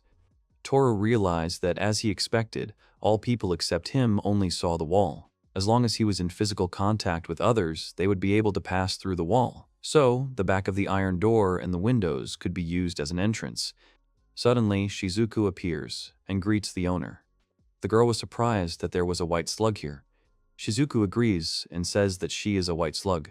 Toru tells Shizuku that the guest is a mage and that she is currently feeling ill due to the poison, so she asks Shizuku to take off her shoes. The girl agrees and pulls off the magician's boots. The girl says she took off her shoes. The boy thanks Shizuku, and then they go into the room. After a while, the young man asks the girl how she is feeling. The girl replies that she is fine, but just very surprised. Just think that such a strange room exists in the dungeon and even a rare white slug here. She looks at the boy and asks if he is really a great sage. She then says that she is really interested in the boy now. She smirks and then starts to take off her clothes. The girl takes off her robe. Toru thinks that he wanted to tell her in the dungeon, but her clothes are a little revealing. Then she takes off her hat and elven ears appear from under her hair. Toru asks the girl if she is really an elf. The girl says that she is a high elf and asks him if he really just noticed. Toru says that this is his first time seeing a high elf. The girl is surprised and says that it is amazing that he is meeting an elf for the first time. Then she says that men love them. The girl hugs Toru and says that she is not the kind of elves who likes to be in debt. But now she can't give the young man anything, and she's still interested in him. That is why she can offer herself in gratitude, but only in gratitude. Toru asked her to stop and said that Shizuku was peeping. Shizuku was embarrassed and asked if they really wanted to be alone. If so, she would blend into the floor so they could ignore her. Toru looked at the girl's curves and thought that although Rhea's were also big when he saw her in the bath, these were too big. He also remembered that Rhea was sleeping in the next room. The next moment, a sleepy Rhea entered the room and asked Toru what happened, and he woke up at such a time. Silence fell in the room. Toru told the girl that it was not what she thought. Suddenly, Rhea screamed and asked if the girl was really the lonely sorceress Daito. The sorceress asked if it was really the omnipresent knight Arya. Toru was surprised. After some time, Rhea, Toru, and Daito were sitting at the same table. Everyone was silent. Toru asked the girls if they really knew each other. Rhea said they did, but Daito said they were strangers. Rhea replied that she always invited the girl to her group. Daito replied that she always refused. The girl always picks on little things and gets in the way. Right now, she had a great atmosphere, and the girl interfered. The girl said that since Daito reminded her, what she did with Toru was something indecent. Daito asked something indecent and asked Rhea what she wanted to say. What she did was normal for humans. Then she asks the girl if she hadn't had anything with the boy. She asks Rhea if she is jealous, and that makes her horrible. Rhea asks the girl to stop. Toru realized that they were obviously not on good terms. Toru turned to the girls and asked them to calm down. He also told Daito that she was hurt and it would be better if the girl went to bed, and he and Rhea will go to the living room. Rhea said that it was a good idea, but Daito added that it was a bad idea. It was not nice to let the sage sleep in the least comfortable place of his own home, and then asked Arya how she dared to call herself a knight. She added that it was obvious that they should sleep in the living room. After a while, Toru was lying in his bed and thinking that this was the first time he had slept alone since he moved into this house. He explored the dungeon after moving here. Then a night girl came to live with him, and now there's a sorceress here. The thing is, they're both beautiful, and in normal life he wouldn't even dare to look at them, but they respect him as a great sage. He doesn't even believe it. He's not even a sage or anything. Then he turns over and sees Daito there. The young man shudders and gets scared. He asks the girl why she is in his room, because she should have been sleeping with Rhea in the living room. Daito said that Rhea had just fallen asleep. She was surprised at how quickly the girl fell asleep, just like a child. However, she asks Toru about what he said, that he is not a great sage. The young man realized that he said it out loud. Toru replied that he was not a great sage and that it was just a lie. The girl asked him why he was apologizing. The boy replied that he had deceived the girl. Daito said that she didn't care whether Toru was a great sage or not. It wouldn't change the fact that the boy saved her life. That's why she thinks the boy will be glad to see her. Toru asked what the girl meant. Daito said that the boy shared his secret with her, so now it was her turn. She said the truth is that she's never done something. Toru was surprised and said about the girl's clothes. Daito replied that it was normal and nothing could be done. Elves live long and their desire is quite low. Then the girl asks the boy just not to tell Arya. The boy agreed and the girl told him to call her Daito and she will call her Toru. The girl then turned to Toru and said that this room was full of things that even she, a high elf, did not know about. She asked what kind of room this was. Toru said that this room is connected to another world. Daito replied that this was not a magical room or a phantom world, not even a royal residence. She did not even believe that another world existed. She found it unbelievable. The young man says that he didn't even believe that another world existed before. Daito told Toru that it was a little confusing. She asked Toru why he spoke the language of monsters. When she met him, the boy looked suspicious. Toru answered that this language was spoken in his country. It seemed that for their world, it really was the language of monsters. Daito answered that it was some kind of coincidence.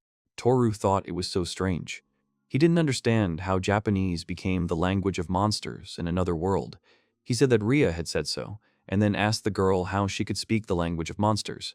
Daito replied that goblins and orcs, technically every monster that has intelligence, communicate in a fight. For this reason, understanding their language is an advantage.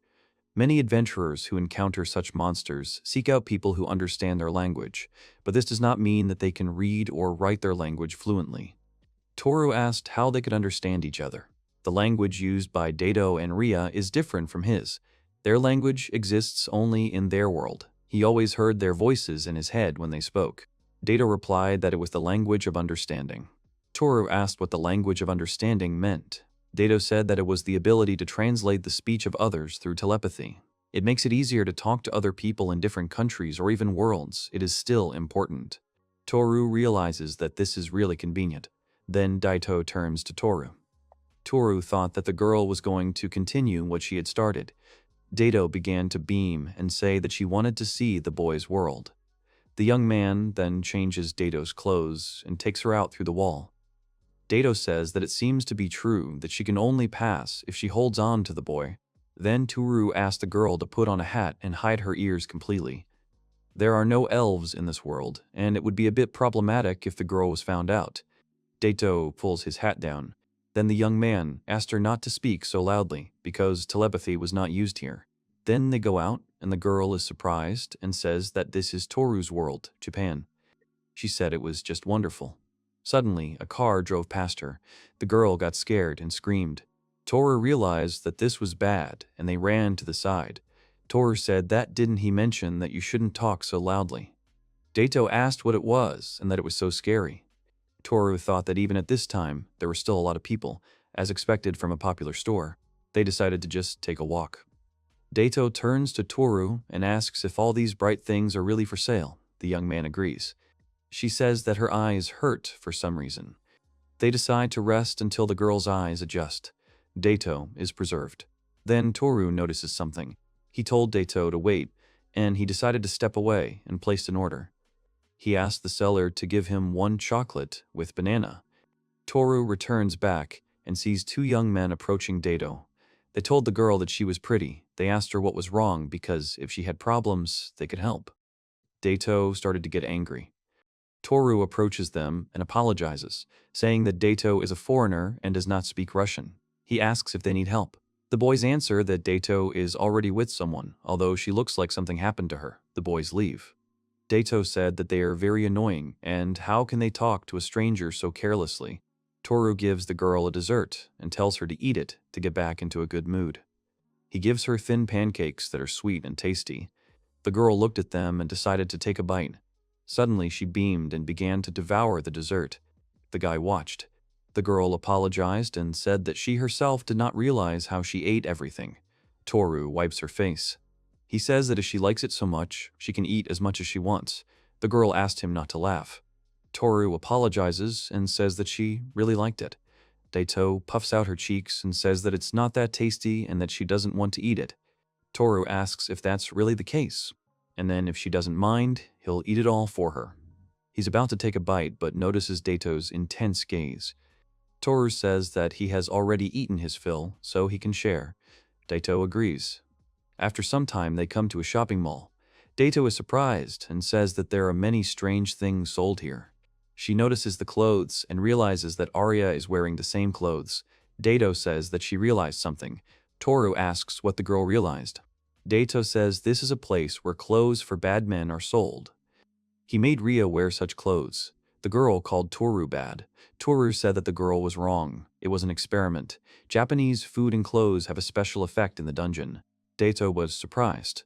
Toru said that he hadn't tested it with clothes, but food increased his readings.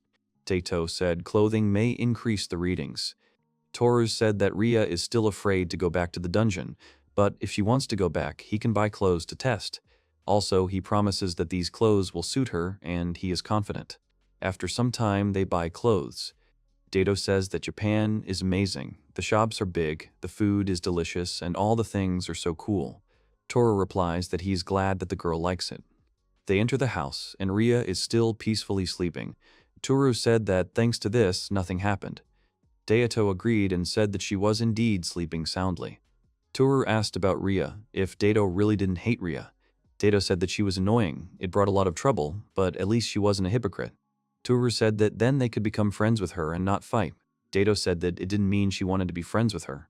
The young man asked her not to say that, because it was a good chance, especially when they were in the same house. Daito replied that only when she was in a good mood. Toru thought that Daito didn't want to join groups, that's what Rhea said. He doesn't understand what made Daito go into the dungeon alone back then. Then Daito asked Toru if she could sleep in the same bed with him. Toru said that they had agreed otherwise. He would sleep on the bed and the girls would sleep in the living room.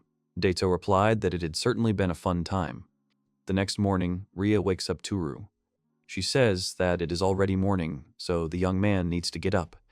Toru replied that it was too early and he had no work today, so he asked Rhea to sleep. Rhea said that if the boy continued to sleep, it would be bad for his health. She asked him to get up.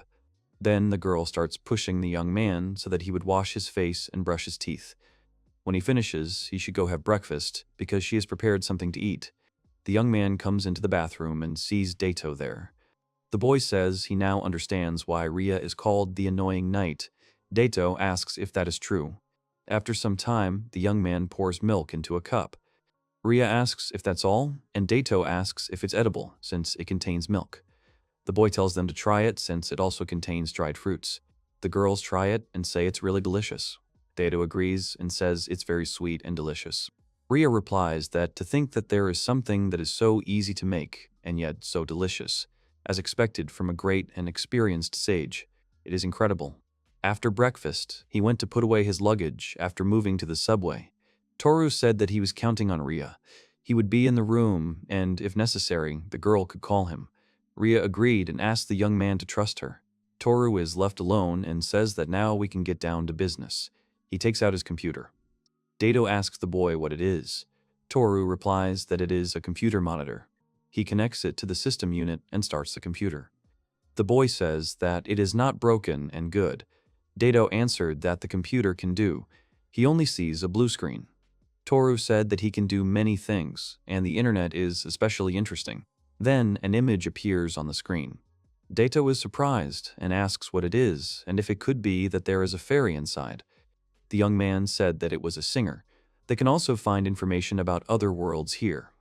Daito said that Japanese inventions are amazing. Toru said that he can do something else. He thinks that it is possible to see the layout of the dungeon and its appearance. Daito asked if that is really true. Toru thought that there were a couple of things that needed to be checked, and one of them was money. The boy told Daito that he wanted to see the money of her world. Daito agreed and asked the boy to wait a little. She brings a pouch and tells Toru to look. Toru asks the girl what she did with the monsters he defeated. Daito says that didn't they agree to use this story? She can't tell him. Toru says that he is safe for a while. The boy then asks about the gold coins. The girl agrees and says that they are Gaudius gold coins, imperial gold coins, and some commemorative gold coins. Toru asked if he could use the coins to make purchases. He then said he had a request. He asked the girl if she minds that he uses the money to buy snacks and lanterns. The girl agrees, and then asks the boy if he is sure that the currency from another world will be accepted. Toru replies that it is obvious that, yes. Daito tells him to take as much as he wants as thanks for the suit. If the boy is right about the artifacts of this world that increase stats, they will be even rarer than those that appear in the markets. Toru wondered if this suit would be sold at the black auction. He says he'll take one of each coin for now. The boy then asks Daito if she wants to take a bath. Daito is surprised and asks if the boy really has one. Toru agrees. The boy leaves the room and calls Rhea. The girl comes and asks what happened. Toru asks if the girl would mind taking a bath with Daito. Daito is surprised. She asks the boy to wait and says that she can take a bath herself. Rhea says that she understands and then turns to Daito and says that she will teach the girl how to take a bath. Everything is different here. Daito says that she can handle it herself. Rhea replied that it was dangerous and she couldn't do it alone. Toru thought that if he had said he was leaving, Daito would have followed him, but now Rhea would be with her. He gets dressed and says that it's time to get ready now. After some time, he comes to the bank. The girl at the reception says that in general, the total amount they can give them is 106,400 yen. Toru was surprised and asked if they could really give such a large amount. The girl at the reception agreed. She said that the small medal is worth 9,400 yen, and this medal with a face is worth 97,000 yen. The biggest medal seems to be plated with platinum gold. They can't estimate its real value, they need to check it further. So, for now, they can give the young man this much. Regarding the last medal, they ask if the young man would mind if they took it for further examination. They will inform the young man when they know its true value. The young man says that he does not need it and that 2 coins are enough for him. Then he goes home and says that they are worth so much. If they continue to study these coins, sooner or later it will attract problems. It will be suspicious if he comes to exchange money often. But he cannot spare some of his time for this now. Now that he has money, he can buy the necessary things to make sure. Last night, when Rhea fell asleep, he ventured into the dungeon with Daito to learn more about their world. There, the young man was able to level up. Toru says he killed a giant centipede. The girl says she wants to see Toru's statuses. Toru reveals his status, and Daito realizes that his real name is Suzuki Toru, but she will still call him Toru. She also says that the boy turned 21 this year. Toru asks Daito about his age, and she says that she will tell him later. She also learns that the boy's profession is unknown. The boy also has unlimited growth, although he is only level 4. Toru says that he has had this from the very beginning. Daito says that it is amazing that she tried everything to have such a skill. Toru is happy. Daito says that Toru's life is short. Toru asks what Daito means. Daito says that, unlike elves who can constantly increase their levels due to their longevity, humans can't do much. There's a very high chance that they'll die before they reach their level cap. Toru sighs. Daito said that the big centipede that the boy met is not so easy to defeat for someone who is level 1. Moreover, the chance to meet it is rare for a beginner. Toru replied that he was lucky there then. Daito said that this status reflects the main growth of the youth's activities. It is completely different from the growth of the profession. In the case of the youth, the lack of a profession means that the youth cannot do anything yet, but his profession can be anything. It depends on his efforts. He can develop attack skills, magic, and support skills. But for that, he needs to level up and also learn a lot of profession. Toru says that it's time to look at the girl's status and that she should not forget to take off her robe so that he can see what's underneath. The girl takes off her robe and is in a swimsuit. The girl said that it was embarrassing and asked the boy to stop looking at her. The girl looked at the stats and said that her defense had increased by 200 and her level cap had increased. Toru said that he wanted to see it too. He copied down the girl's characteristics and said that she was 221 years old. Daito said that elves can live up to 1,000 years, which is like 20 years in human years. The boy said that Daito had almost reached her level limit. Daito said that he was wrong. She had reached her limit a long time ago, but after she put on this swimsuit, the limit increased. It's strange that such elastic clothing has high protection ratings. She says that these clothes are wonderful. Daito said that she was sure that these shorts also had a special effect. She would change and check. Toru was surprised that this should happen here and now. Daito asked the young man to turn away for a second. The girl changed her clothes and did not understand why this was so. She said that her level limit has not decreased even now that she is not wearing a swimsuit. The boy asked what the girl meant by that. Daito said that she meant that it wasn't the swimsuit that increased her level cap. There had never been a time when the level cap increased on its own. Toru was surprised. Daito said that the effect of the unlimited level is still not fully understood, but she thinks the reason is different. Daito and Toru's lips touch. Toru is surprised and asks what just happened. Daito says that she was right and her conclusions are correct. Toru asks what happened and then points to the girl's clothes. She froze. She froze. She was embarrassed and apologized to the boy. Toru replied that it was nothing and asked what happened. Daito said that when they did something, her level cap somehow increased. She checked that it had increased, and now the value was 49. It seemed that when someone kissed the boy, they would gain unlimited growth. The boy asked if the ability of unlimited growth was really possible. Daito said that she had never heard of it back then either. Perhaps it was because the boy lived in this world, or it was the ability of the skill itself. Toru said that there was not even a description of the skill. Daito replied that there were some skills that required a high-level appraiser to be seen, she knew. Toru asks if the girl is saying that there are abilities that he has, and not only that. Then the boy asks Daito what she is doing. Daito asks if the boy can't see that she wants to kiss him. Toru asks her to calm down. Daito asked the boy if he really didn't want to help the girl increase her level cap. She had spent many decades without being able to increase her level. He didn't know how many monsters she had defeated to become stronger. At the same time, she was still behind humans who had a higher level cap. Toru said he was sorry. Daito said that she wouldn't kiss someone she didn't like, even to level up. She did it because it was Toru. The boy was surprised and said that he was glad the girl said that. Daito said that Toru was just thinking about Rhea. She said that it was because the boy liked her more than Daito. Toru replied that he couldn't say that. He said that he liked Daito as much as Rhea. Daito was surprised. Toru apologized and said that he was hopeless and so frivolous. Daito asked what if he chose Rhea. What after that, in 80 years, when Rhea is gone, will he be with the girl? Toru asked what she was saying. In 80 years, Rhea will be gone, and he will be dead too. Daito said that there is a way to extend life. But for this, something is needed. Toru asked about a way to extend life. He asked Daito to tell him about it. Daito said that this method is the ruler of the Labyrinth, the master of the underground. The next day, Toru was working at the restaurant. He sighed tiredly and thought that everything was very complicated. Last night, the young man asked about the dungeon master. Daito agreed and said that this was a skill that would allow the young man to become the master of the dungeon. Even though it's technically a skill, it can't be obtained by simply leveling up. Daito said the only way is to go to the bottom floor, find the current overlord, so to speak, and get the skill from him. Toru asked what happens to lifespan when you gain a skill. Daito replied that the dungeon master never ages.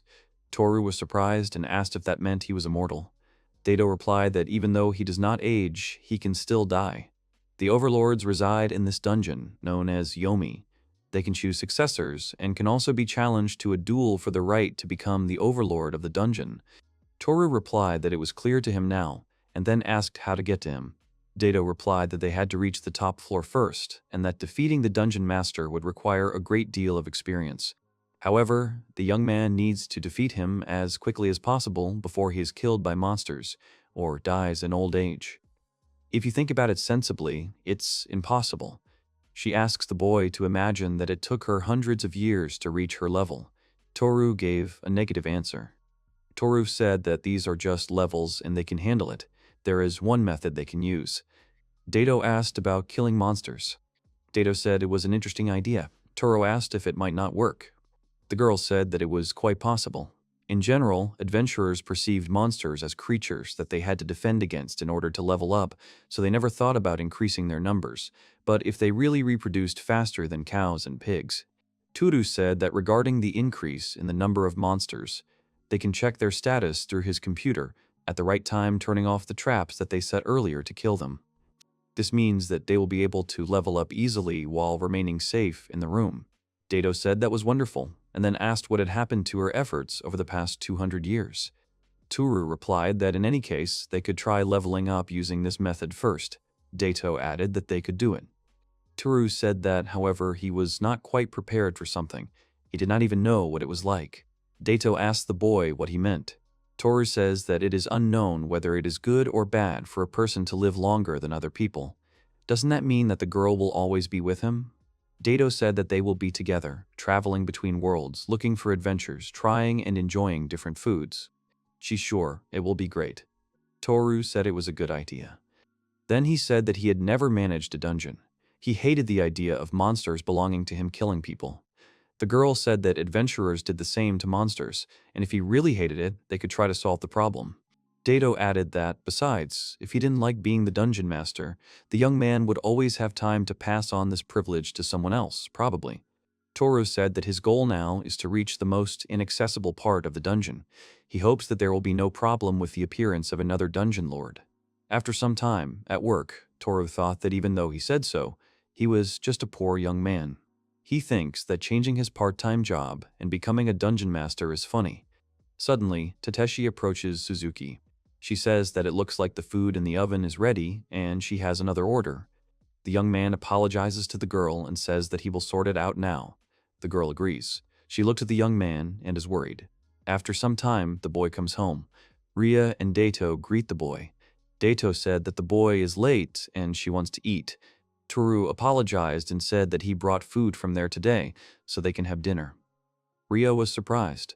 Toru said that he teleported to another country and, as the girl sees, he brought food as a gift. Rhea prints it out and says it's the hamburger they tried earlier with 2 buns. The boy agreed and said that it was just called a hamburger. Rhea and Daito try the hamburgers and say that it is very tasty. Daito also said that the cola was simply excellent, and Rhea agreed with her. Toru quietly opened the door and told Shizuku to take 1 burger and eat. The girl thanks the boy. Daito enters the room. She asks Toru if he is really hiding Shizuku from Rhea. Toru replies that he helped Rhea when she almost died in the dungeon.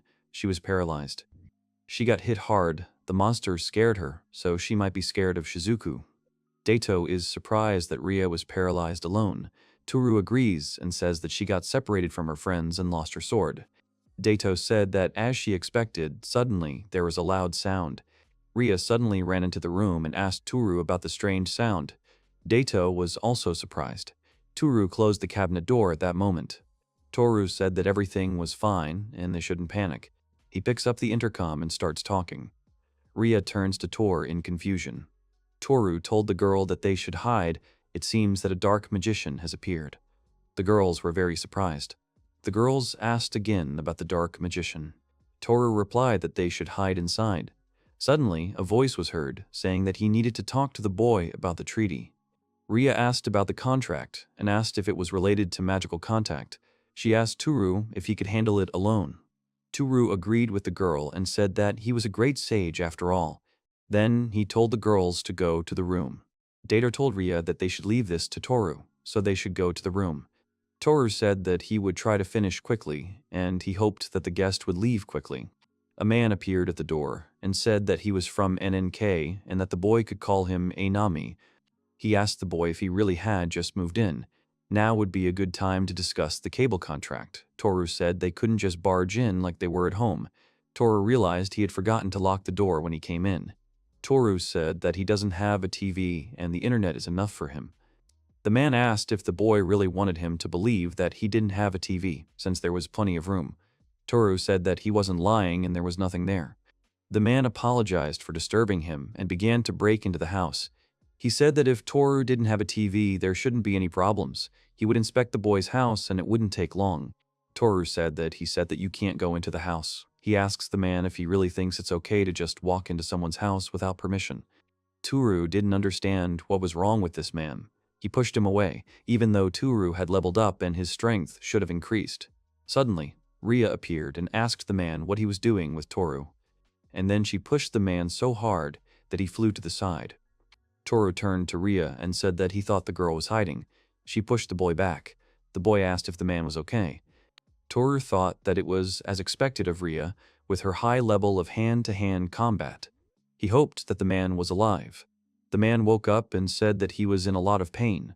He stands up and says that he may not look like it, but he was a rank 9 in sumo, and he had to say that the punch was pretty good.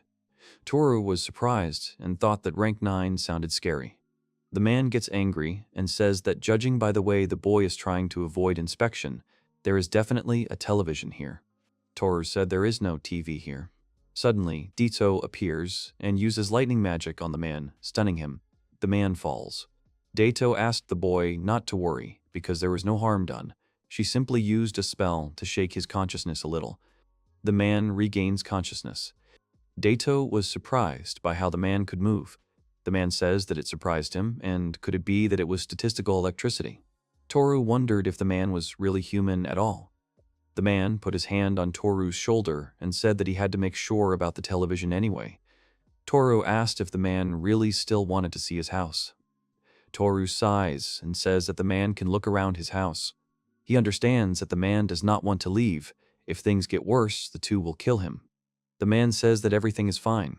He begins to look around and check the young man's house. He goes everywhere. He says that there really is no TV here. Then the man says that he has not checked the locked rooms yet. Toru asked him to wait. The man wondered what it was and whether he really hid the TV here, as he thought. Toru thought that behind this door were the books he hid from the girls. Toru whispered the reason to the man, and he laughed. He said that it was normal for an unmarried man to have 1 or 2 dozen magazines. He told the boy not to worry and that he would not steal his collection.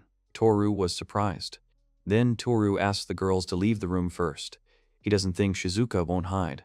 Rhea asked if everything would be okay, since there were grimoires among them, and could it be that the dark mage's goal was to steal them. Toru said that everything was fine and let him do as he wanted. After a while, the man comes out upset and says that there really is no TV. Toru replies that he said so from the beginning.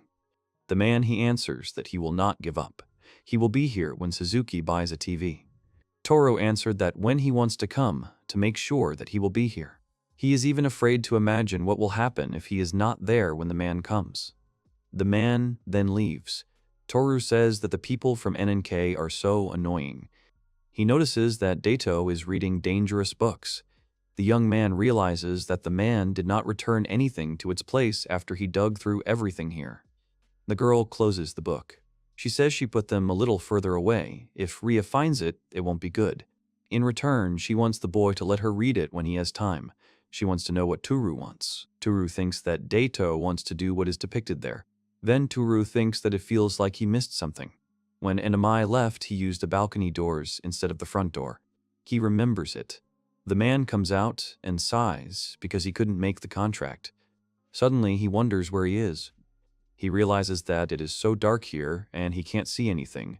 The man turns on the flashlight on his phone and realizes that he should have been in the hallway, and could it be that this is the back exit? Arya opens the iron door. He suddenly meets someone. At this moment, Toru comes out into the dungeon and calls out to Anami. The man starts asking someone if he has a subscription or a contract. People don't understand what he's talking about and he's saying something strange. They decide to go back.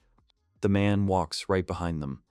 Toru realizes that Anami just went after the monsters in the dungeons. He must go after the man immediately. He is sure that the man will survive the battle against the slugs, but it will be bad if he meets a giant centipede. Daito denies.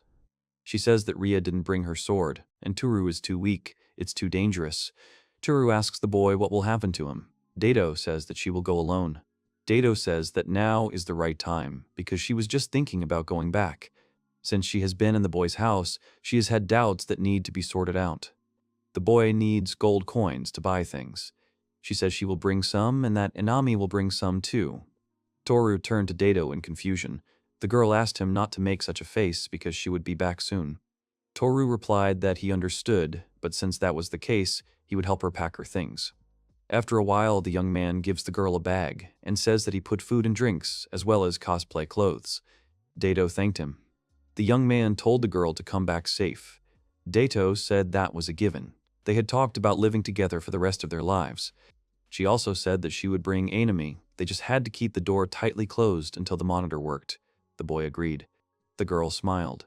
The iron door closed. Rhea said that she hoped Daito would return soon.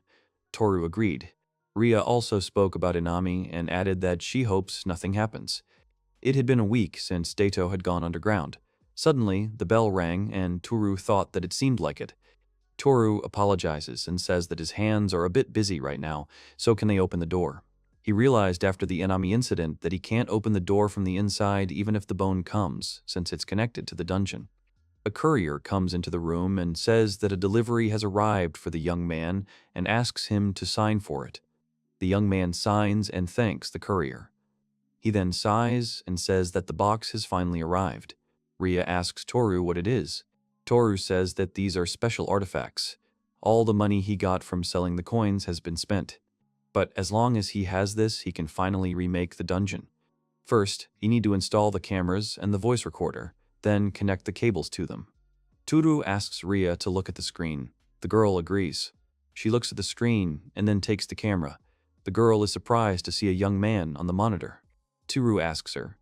Rhea said that just now the room with the tatami was there and suddenly Toru appeared. The young man realized that the camera was working. He says that at least it should work.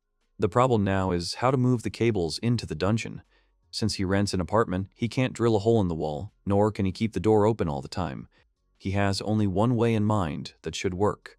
He sees a pipe from the air conditioner. It is in the same direction as the entrance, so maybe he can. It will create a hole to pull the cable through, and he himself thinks that nothing happens here. The young man says that he is going underground and will return soon. Rhea agrees. He looks around the dungeon and says that if they are connected, then the cable should be here somewhere, but it is not here. He says that this can't be, and was it all pointless? Then the young man says that it is too early to give up. This room is connected to both the dungeon and the apartment, but when the door is open from the inside, it is connected to the dungeon. When the door is open from the outside, it is connected to the apartment. If the door is closed, then what is it connected to? He heard Enema's voice before he opened the door. In other words, it is connected to the apartment. If he opens the door from the inside and leaves it open, it might be connected to the dungeon. The pipe may be connected to the dungeon. Toru says he's going to the dungeon again. Then he discovers a wire on the wall. He also brings the camera and connects it. All that's left is to check if the cable is connected when he closes the door. The young man runs to the computer and asks Arya what's wrong with the camera. On the screen, he sees a dungeon. The cable is still connected to the other side. The boy says they did it. Rhea says she doesn't quite understand, but she's glad. Later, Toru prepared the other cameras. He placed them in front of the entrance, in a huge open area, and also in front of an iron door. He placed them in different places. Rhea says that with this, the boy will be able to see what is happening in the dungeon from the room. The boy agrees. Rhea says that it must be a high-level magic that can see from afar, just to think that the youth can use such an artifact. As she thought, Toru is a great sage. Toru laughs and then says that it's too early to be surprised.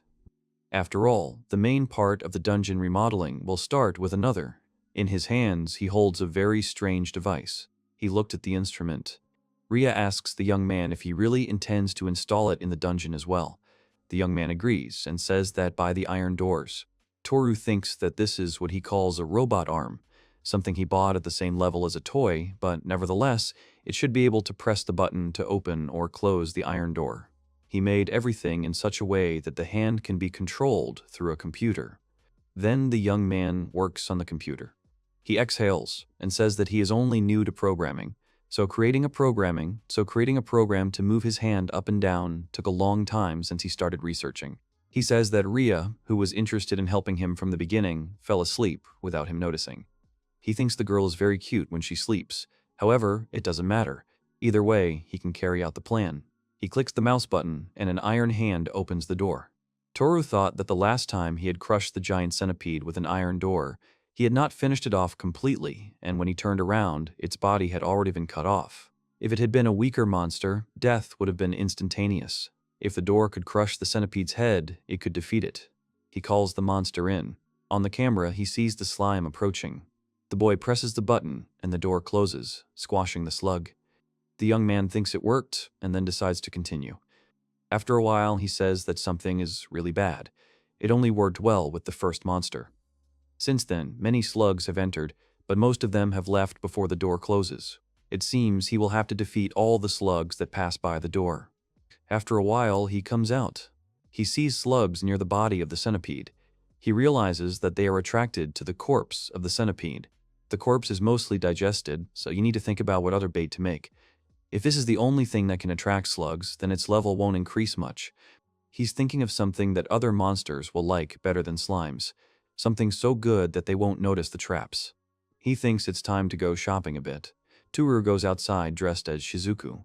The girl says that the shop is big and dazzling.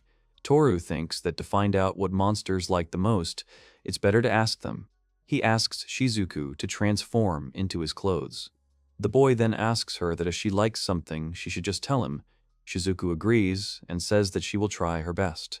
They walk around the store. Shizuku said that everything looks very delicious. The boy says that when they attack a person, the monsters think it's meat. Shizuku says that she also likes the favored dishes that the master takes. Toru thinks that Shizuku is too cute. He says that the monsters like Japanese food, so he will buy a little bit of everything. He decides to buy fruits, vegetables, meat, and snacks, and try them all out. He turns to Shizuku and says that since he made her come, he will buy her anything she wants. Shizuku asks if this is true. Then she says she wants a collar. Toru asks if she really wants to wear the collar, but slimes don't have necks. Shizuku replies that it means he will wear it in human form. It was written in a thin book that if he wears the collar given by the master, it is proof of his affection for you. Toru thought that it was true that Shizuku was like a pet, but the collar in human form was not very good. He cursed that his brain imagined Rhea. Toru suggests that the girl choose something else today. He thinks that it seems that Shizuku absorbs some not-so-good information from these books. Shizuku agrees. Then he looks at the store and thinks about the pets. He wonders if these products can be used as bait. After some time, he comes to the dungeon again. The young man lays out the food and says that he will put the food in front of the door. Then he decides to put cat food in. If he uses it, the monsters will gather around and jump in. Shizuku says it smells delicious, then asks what it is. Toru says it's animal food. If a girl likes it, then other monsters should like it too. Night has come. Toru sits down at the computer and decides to open the door. The iron door opens. Toru said that it simply couldn't be. The giant centipede and the giant mouse appeared. Not only them, but also ghost mushrooms, and there are also many slugs. It seems that almost everyone was attracted by the cat food. He then decides to close the door and tells the monsters to stay put. The door closes, and Toru says it worked. His level also increased. Shizuku told the owner that it was just wonderful. He decided to go to the dungeon and check it out. Later, the young man learned that his level had increased by 2, and he had defeated everyone in an instant. Then he noticed something special. If there is no direction in the work section, it means he cannot master various skills. This is what Daito told him earlier. The boy wonders if he can view other people's statuses this way. He will try it on Rhea when he has the opportunity. If he continues to do the same and increases his level, he will be able to defeat the huge centipede with one blow. It can be argued that clicking the mouse counts as an attack. After some time, the young man decides to replenish the bait. He comes home and sits down at the computer, ready to continue leveling up. However, he looks at his phone and realizes that it is very late. Toru thinks that his part-time job starts at 9 in the morning and he should sleep more, but he decides to defeat the monsters one last time and then go to sleep. The boy says that it was close and they ran away at the last moment. Then the young man decides to try again. After some time at work, the young man was very rumpled. Finally came to work after a sleepless night, but he had increased his level a lot. Suddenly, Tateshi turned to the young man and asked him to quickly prepare the salad. Toru thought he should hurry up and level up. Decorating a salad doesn't level him up. If only he could level up while working. If he recalls, he was once addicted to games. Already at home, the young man types free software and devices for auto-clicks on his computer. He is surprised that there were so many programs. In a computer game, using a program, you can automatically grind the level and items. Such programs are called bots. For using bots in the game, you are banned, but here, in the dungeon, there is no one who would control it. Manually pasting may bring more success, but they only have 24 hours in a day, and with work and sleep, productivity will be on a whole other level. He decides to download the program. Rhea approaches Toru and asks what it is. The boy says that it allows him to automatically open and close the iron door in this room. The girl is surprised that he can do that. Rhea says that it is amazing. Toru thinks that Rhea went to bed first last night and does not know about the trap. Rhea was surprised that the young man would do something like that. Rhea told Toru that he is a great sage. Even if he defeats the monsters, he can reach the maximum level. The youth replies that in any case, for research purposes, increasing the number of monsters can help adventurers. She did not expect this from Toru. Toru thought that he was far from the limit. Toru decides that they will now set an interval for the auto-click. One that opens after 20 minutes and closes after 2 minutes will do. That's the scheme they have now. He decides to leave it and see if his level increases. Toru thought so, that this was the limit. He apologizes to Rhea and says that he is sleepy, so he will go and take a nap. Rhea asks if she can then look at the monitor. Toru agrees, but says that it is too boring. Rhea replies that she is interested in Toru's artifact. Toru agrees and tells Rhea that she can then track what kind of monsters were defeated. The girl agrees and wishes him good dreams. After a while, Rhea screamed. Toru stands up and asks what happened. Rhea replies that there is an orc and a dark mage on the monitor. A familiar man returns with an orc. Rhea repeats and says that there is an orc with a dark mage on the monitor. The young man rubs his eyes and asks about the dark magician. He then talks about Anami and asks why he eats pet food while half naked. Suddenly, the door closes. Toru screamed because the iron door started to go down. He screamed and anxiously started to click on the mouse. Toru thought that he panicked and clicked the button a bunch of times. Toru runs away and screams that he has to do something. He runs out into the dungeon and calls out to Anami. The man says that they haven't seen each other for a long time. Anami asks if it is possible that the young man bought the TV. Then they need to make a contract. Toru says that he did not buy the TV and they will sort it out later. The man asks why Toru suddenly screamed like that. Toru asked him to look up. The man replied that he understood, and when he looked up, the boy would steal the delicious food he and Mr. Orc had found. He wouldn't buy it. Toru said that the man was wrong. This animal food is a trap, so he asks the man to go upstairs. Anami looks up and sees the door going up and down. Inami tells the orc that they should retreat. The orc asks Inami what happened and he wants some tasty food. Inami says that this delicious food is a trap. The orc replies that he believes the boy. They are leaving. Toru sighs and says that they are safe now. He is tired for no apparent reason. Then he realizes that, after all, Anami has returned to the dungeon. He presses the button and says that he can still bring Inami back. He thinks that with Rhea, he can probably get through the wall behind the iron door. He holds out his hand to Rhea and calls her to come with him. The girl agrees. Suddenly, she falls. Toru notices her trembling body. The next moment, Daito appears. She asks Toru and Rhea what they are doing here. Toru replies that Daito just passed by Inami. Daito remembers the name and says that Toru is talking about that Japanese guy. The boy tells the girl that she just forgot about it. The girl says that she knows. Daito replies that she has carefully collected information about Anami, as there was a rumor in the guild. Toru asks the girl what she means. Daito turns his attention to Rhea and says that they can talk in the room anyway. After some time, Daito drinks cola and says that cola after so much time is simply the best. Toru asks about the rumor. Daito replies that there is a rumor going around the Adventure Guild bar about a strange orc who is asking people if they want to sign a TV contract. Toru asks about the Adventure Guild. Rhea says that since Toru is retired, he may not be familiar with it, but the Yopi Labyrinth is under the control of the country of Francis and is run by the Adventure Guild. Many branches of the guild have their own bar there. Toru understands and says that it is a single organization in the game.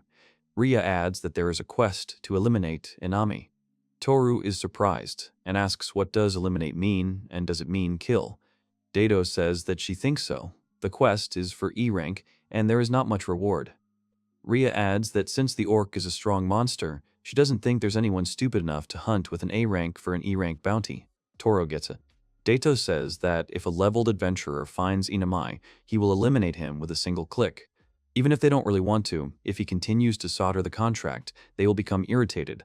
Toru says that this is bad and asks if they can save him. Daito asks the youth to think about it. Daito says that they can submit a request to the guild with a higher reward, provided that they deliver him alive. Toru asks if the girl can do that. Daito says that maybe the boy wants to talk to the one who gave the quest in the first place. She doesn't think it will be a problem since that person wants Anami to leave. Toru says that he will be the same way because he will bring him back to this world. He apologizes to Daito and asks if the girl can go to the Adventurers Guild. Daito gets angry and asks the boy if the boy knows that she just came back from there. Toru says that she knows that she is asking for a lot. Toru says he can't leave Anami alone, he begs Daito. Daito says that if Toru is with her, she will go. The boy is surprised and asks if the girl really wants to go with him, but last time she said it was dangerous. Daito says that the boy has raised his level since then. He will be fine as long as she and Rhea are with him. The girl is surprised and asks if she is coming too, then says that she doesn't have a sword and will get in the way.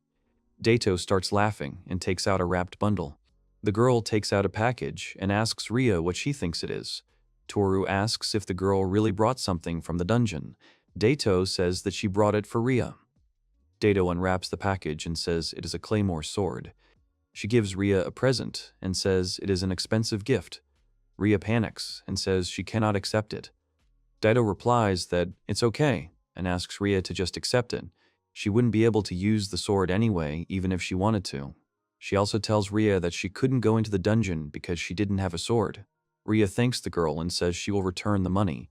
Daito says everything is fine and she borrowed a little. Rhea remains silent.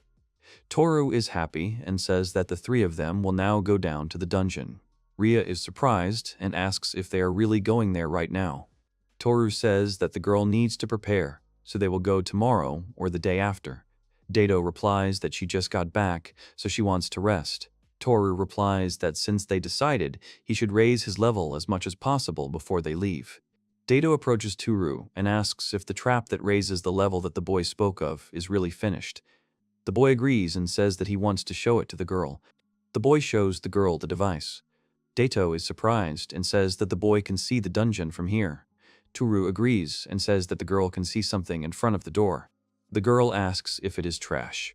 Toru says that it is food for pets, cats, and dogs. It is very effective in finding monsters. Then he decides to open the iron door. The girl is surprised and asks what is happening. The boy suggests that she just watch and sees that a centipede has appeared. Daito says that it is a giant centipede and that they must defeat it before it attacks. Toru asks her not to panic. Then he slams the door. Toru says that he leveled up. Daito is surprised that he leveled up like that. Toru agrees and says that it is also done automatically, so he can level up even when he is sleeping. It was dangerous, and he couldn't do that when Anami was here.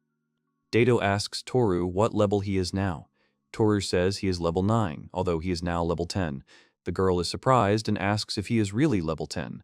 Toru says that he stayed up all night and leveled up. Because of the part-time job that was during the day, he was very tired.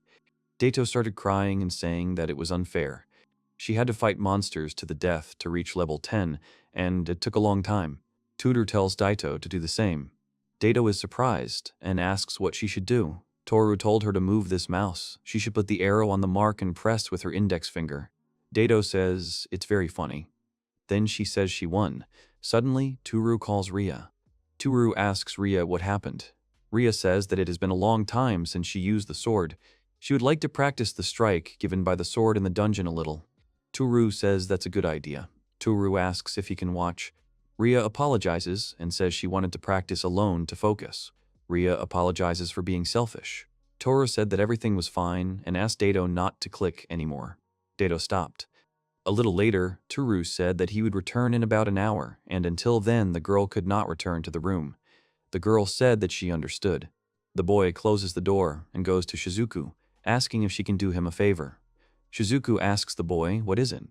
Toru said that Shizuku could just in case watch Rhea through the camera, and if the girl can, remember her movements. If Shizuku, who can remember all of Rhea's movements, controls his body, then he will also copy Rhea's movements. Shizuku said that she understood and would do her best. Toru replies that he will go and buy some dinner, and then asks the girl if they will wash the house. The girls agree and wish him a good trip. After a while, Toru says he splurged and bought some good meat. Daito is back, so he decides to make some delicious sukiyaki. The boy comes back and says he's home. Suddenly, Daito and Shizuka appeared and said that something bad had happened. Toru asked what happened and why the girls were panicking. Suddenly, they say that Rhea has passed out in the dungeon. Some time ago, a girl thanked Rhea for being part of the Kacha household. Rhea told the girl that she was not worthy of these words. The girl said that she was no longer Rhea's mistress, so the girl should not be modest. Rhea remained silent, but the girl hugged her. She said that she and Rhea were almost the same age and had grown up together since they were young, so the girl was like a sister to her. Rhea was shocked by Monica's words. Monica asked Rhea not to make such a face. Since she is leaving today, Monica wants the girl to smile and say goodbye to her. Monica added that it was nothing compared to the loyalty that House Eldrax had served them with, but she would like the girl to take the sword. After some time, Rhea wakes up. She gets up from her bed and looks at his hands. At this time, Daito told Toru that everything was okay. She had no physical injuries, and her breathing and pulse were normal. Toru breathed a sigh of relief. He asked the girls why Rhea fell. Shizuku replied that they were looking after her. She was holding her sword and then stopped and suddenly fell. Daito added that this is most likely a mental trauma. Toru spoke about the mental trauma and added that, as he thought, she must be afraid of the dungeon. He thought that since Rhea went out alone with a sword, she would be fine. Daito replied that it was not so. Rhea wanted to go alone to overcome her fear. This is trauma.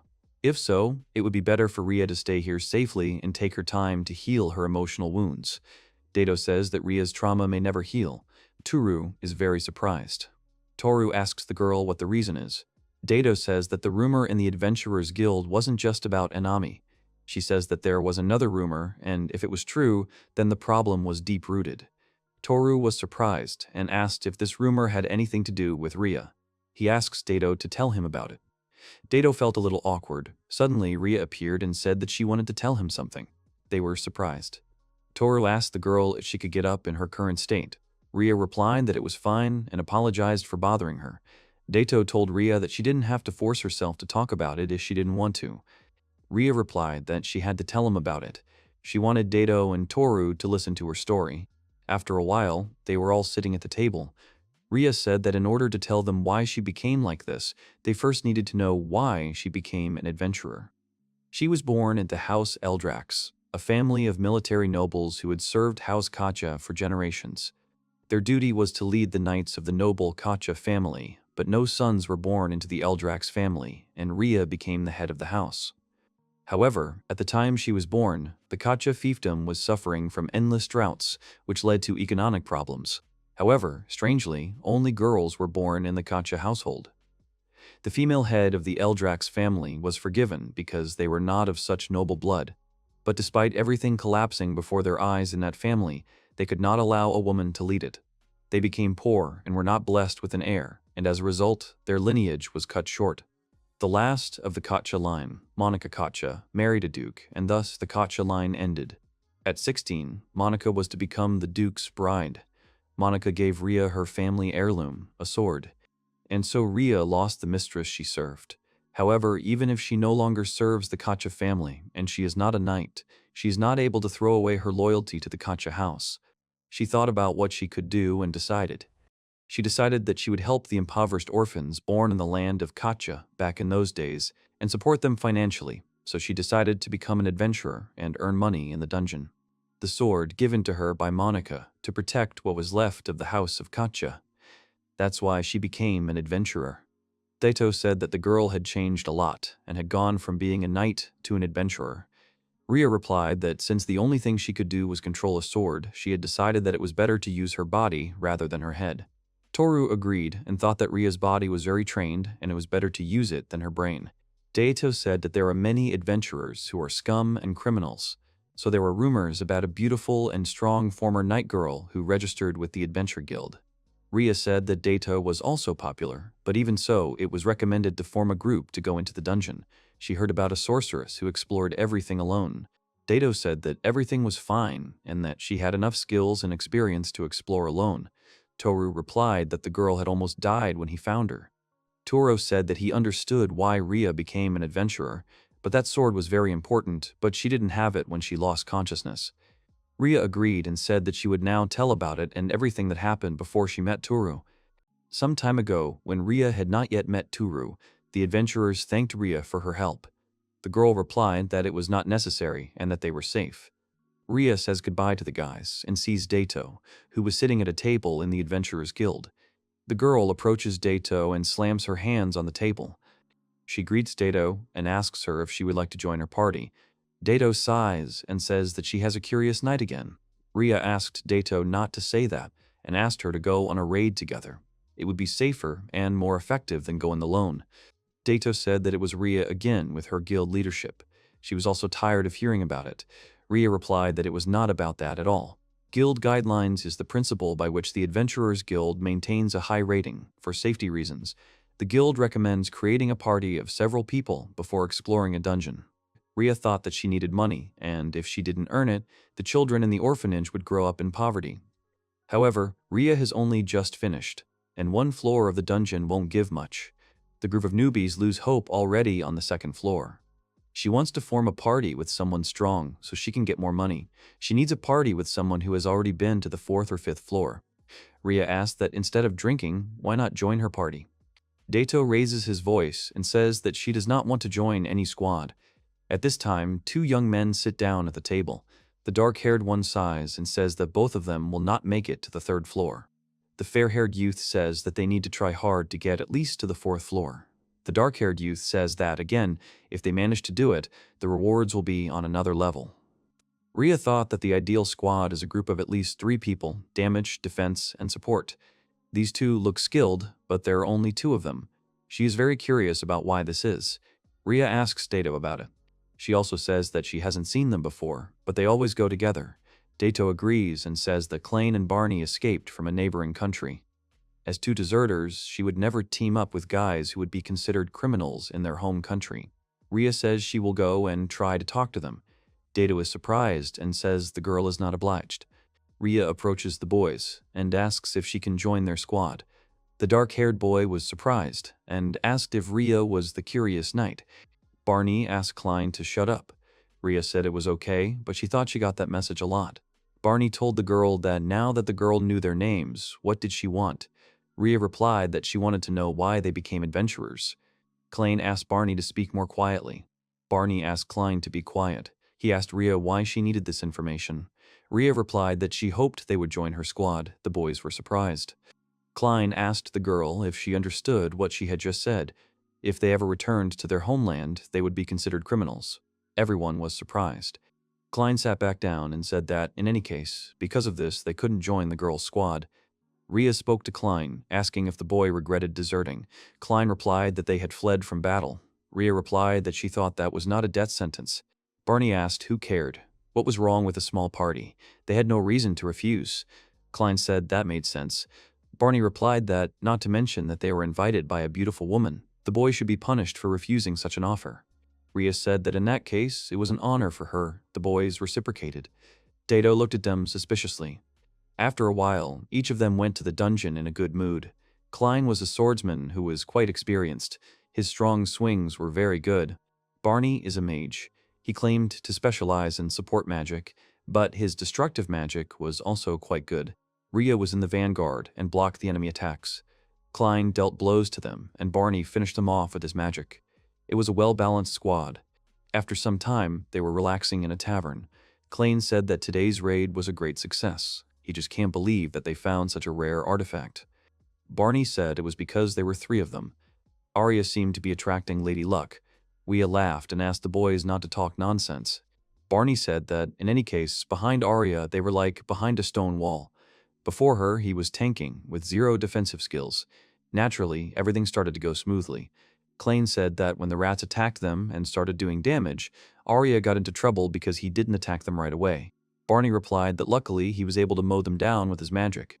In any case, he thinks he's a good party member. Rhea said that's true and she thinks the boys are good. Rhea asked if it was possible that she had said something strange. Klain looked confused and said that everything was fine. He added that more importantly he had been thinking, and why didn't they go to the 5th floor? Rhea said it was too dangerous for them. It would be safer to stay on the 3rd and 4th floors. Klain said he thought they could, and besides, they would get more money on the 5th floor. Rhea thought about the money. She smiled and agreed. The girl added that in that case, why don't they find another person for the squad? Klain got angry and asked Rhea if she really thought anyone would want to join. Barney asked Klain not to say that. Klain apologized. Rhea asks why they don't try. Klain asks if that's really the case. Rhea says it would only be on the condition that they leave immediately if danger arises. Barney agreed and said that if things got too hot, he would beat them and drag them home if possible. After some time in the dungeon, Klein's sword broke. Klein got angry and said that it was a cheap piece of junk. He doesn't understand why there are so many goblins in the dungeon at the very beginning of the 5th floor. Klein said their territory was supposed to be further away. Barney said talking wouldn't help matters, and now he's asking him to do something. Suddenly, the goblin attacks Klein, but Rhea appears in front of him and protects the boy with her shield. Rhea agrees with Barney and asks Klein to calm down. At this point, Barney uses the icy wind. The ice shards tie the goblin to the ground. Rhea throws her sword to Klein and asks him to catch it. Klein starts fighting, and after a while says that it was the last goblin. Barney said that it was because he didn't take care of his sword.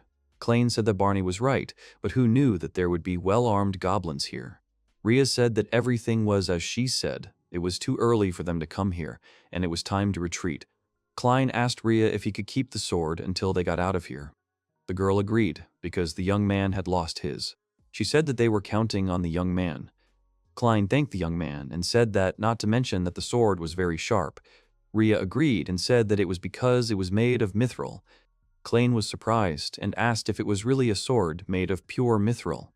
Rhea agreed and said that Monica gave her the sword. She used it while she was a knight. This sword holds many memories.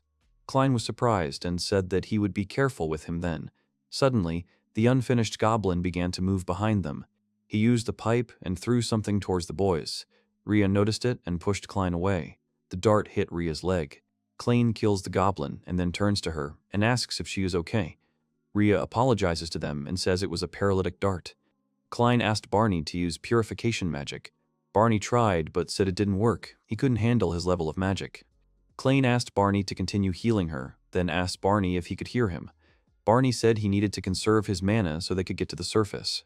Klein said that might be true, but they couldn't leave Rhea like that. Barney said that they would leave Rhea here then. Klein got angry. Barney said that they wouldn't survive to such deep levels. If they dragged her, they would be destroyed. Klein asked what they could do. Rhea said to stop, and then told Klein that Barney was right. When a comrade stops moving, you need to take everything you need from him and quickly leave before the monsters regroup. The guild manual had a section on this kind of situation, and in the end, food and weapons are important. Barney takes the bag from Rhea. Barney said goodbye to Rhea and thanked her for everything. He turned to Klein and told him to say goodbye. Klein wanted to say something goodbye, but told Rhea that they would see each other. Rhea told them to be careful. After a while, Rhea tried to get up. She said that she couldn't just sit around and wait for the monsters to come for her. There shouldn't be a place where she could hide. Rhea said that in this nook, if she could get to it, she could hide. She walked down the hallway and thought about Barney.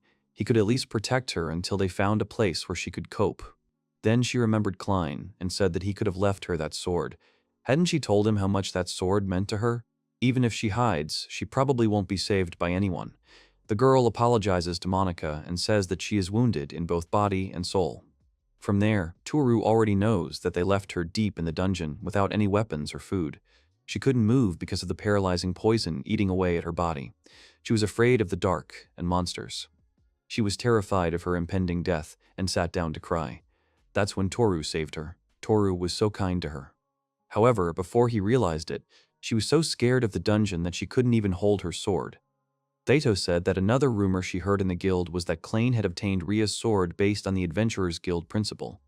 However, every time she asked for details, she only received bits and pieces of information.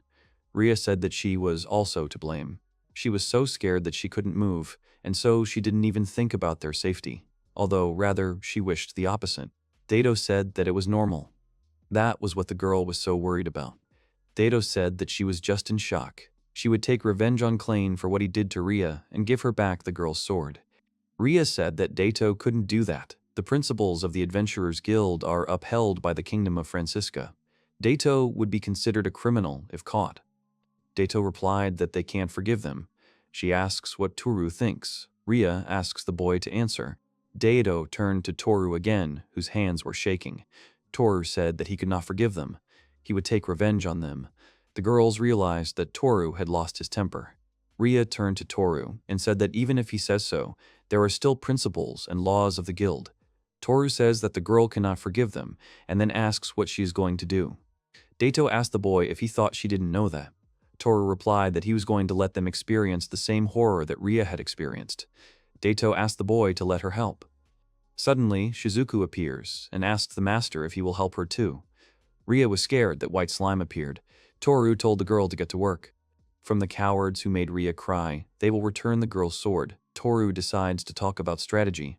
After some time, Daito, Brownie, and Klein were fighting on the floor, and Daito used the magic of the Inferno mage. Brownie was surprised and said that it was as expected from Daito, a veteran adventurer. Klein said that it was quite reliable. Klein turned to the girl and said that she was so beautiful and simply had to join their team permanently. Daito laughed and said she would think about it. She herself thought about how the boys could say such things after leaving their ally and whether they were both such people. The impression they give is very different from Rhea's words. Klein is so familiar that it becomes uncomfortable. On the contrary, sometimes Barney has a look as if he is judging people on their merits. Daito thought that Rhea was a very kind-hearted person, so anyone would look good in her eyes. Klein turned to the girl and asked about her artifact and asked if it was really quite useful. Daito asked if the boy was really talking about the moonstone necklace. She agreed and said that even if they didn't have a torch or lantern, everything would still be bright. It was probably her most valuable artifact. Barney asked how much the artifact cost her and if it was worth a lot. Daito said it wasn't that expensive. Klein's sword looked much more valuable. Klein was surprised and asked if the girl really thought so. He said that it was a sword made of mithril, or rather pure mithril. Daito thought that this sword did not belong to Klein. It was a pity that she could not do it right now and would have to wait.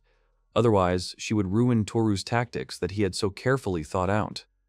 Toru said he wanted Daito to lead Klein and Barney down to the iron door in front of this room. Daito said if that's what he wanted, it would probably be easy. She thought they'd want to get to level 5 anyway. After a while, Barney asked Klein to stop. Klein asked the boy what was wrong. Daito thought Klein was a fool, but she didn't trust Barney. Barney said that, all things considered, he honestly didn't think someone as capable as Daito would accompany them. Daito said that was a reasonable assumption. To ensure the success of Toru's strategy, Daito rose to the top again. She first posted a flyer on the guild's bulletin board. Barney and Klein approached Daito. Barney said that they saw an ad on the board that a girl was looking for a temporary team to earn some money. Barney said that was a rarity for Daito, who was rumored to always go alone. Daito said she had her own expenses. Anyway, she asked if the guys had talked about getting money. Barney said that on the 5th level of the dungeon there is a conversation about a funeral service. The phrase funeral service is slang among adventurers, which means that it is necessary to take the items of adventurers who died in the dungeon. It's literally the search for dead bodies. However, the equipment of dead adventurers is usually quite shabby. It often does not bring any profit. Daito said that there is no profit in the funeral service. Even if there are cases of unknown adventurers receiving a funeral service, it has never been done for former party members. Barney said that there is a great opportunity for a funeral service. There's a former knight's armor and a shield, so it could bring in a nice profit, and why not split it 3 ways? Daito thought she knew there were people who preferred this kind of taboo. The boys have experience in getting their hands on equipment as valuable as a pure mithril sword.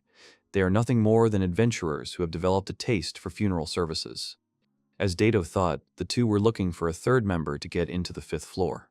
However, even though they had a bad reputation from the start, they are such a suspicious couple who somehow got Rhea's sword. Daito thinks that they can't find any people except her. She asked where the knight's body was. Klein replied that it was Rhea. If she knew that Daito had joined the group, she would be jealous. Daito laughs and tells Klein that he flatters her. Barney says that this is where Rhea died, so he suggests searching the area. They didn't know where the armor was. Daito smiles and thinks that the rest is for Toru. She calls the guys and asks if Rhea is lying there. The guys turned around and were quite shocked by what they saw. Daito pointed to the blonde on the ground and asked if it was Rhea. The boys were surprised and asked how this could happen. Daito thought that this was supposed to confuse them. After a week without food or water, the body would look more decomposed. Daito smiled and asked if the girl had lived by chance. She asks the men, just let them not tell her that they had fun with Rhea and then betrayed her. Barney was surprised that she could be. Daito said she was joking. Rhea is not alive and is just a corpse. She pushes them and tells them to finish. The boys approach Rhea. Barney couldn't tell if she was really dead, because she wasn't moving. Klein said that her skin color wasn't even pale. Daito said she wasn't sure she was dead. They would get a lot of money for that armor and shield when they got out. Daito said they should just take off the armor. Klein reaches out to the girl and apologizes to her. Suddenly, Rhea grabs his hand and calls out to Klein and Barney. The men are surprised. Barney asks Rhea if she is really still alive. Rhea says that she somehow survived and thanks the boys for coming to help. Klein asked if it wasn't okay to save your friends. Rhea replied that she was happy. Daito asked Klein what he was saying, since they came to sell her shield and armor and split the money. Barney said he would prepare a separate reward for Daito. Daito said that if that was the case, she would keep quiet and expect at least 1,000. Rhea asked the young man what he meant. She said she didn't believe they had come to bury her. Barney said that it wasn't true, and Daito was just saying weird things. Rhea said that she thought so because they were friends after all. The girl then turned to Klein and said that it was the girl's sword that he had picked up from the ground. She asked if the boy could return it to her. Barney said that the sword belonged to Klein, according to the guild's principles. If the girl survived, he had no obligation to return it. Rhea made a terrible face and apologized to the men.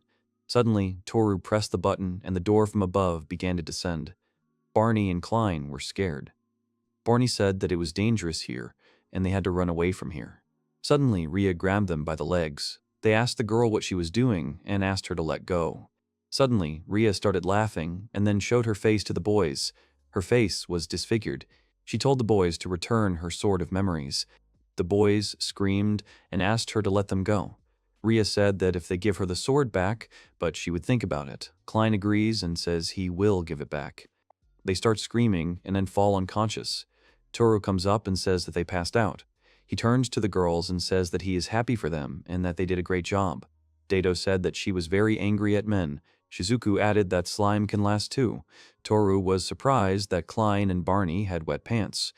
He decides to take a picture of them and then asks Daito to wait a bit. After a while, he tells the girl that he wants her to write a letter. The girl agrees and writes a note. The boy leaves the sword and says that they will now return to the room. After a while, the boy looks at the monitor in the camera. Daito says that she thinks that Klein and Barney noticed.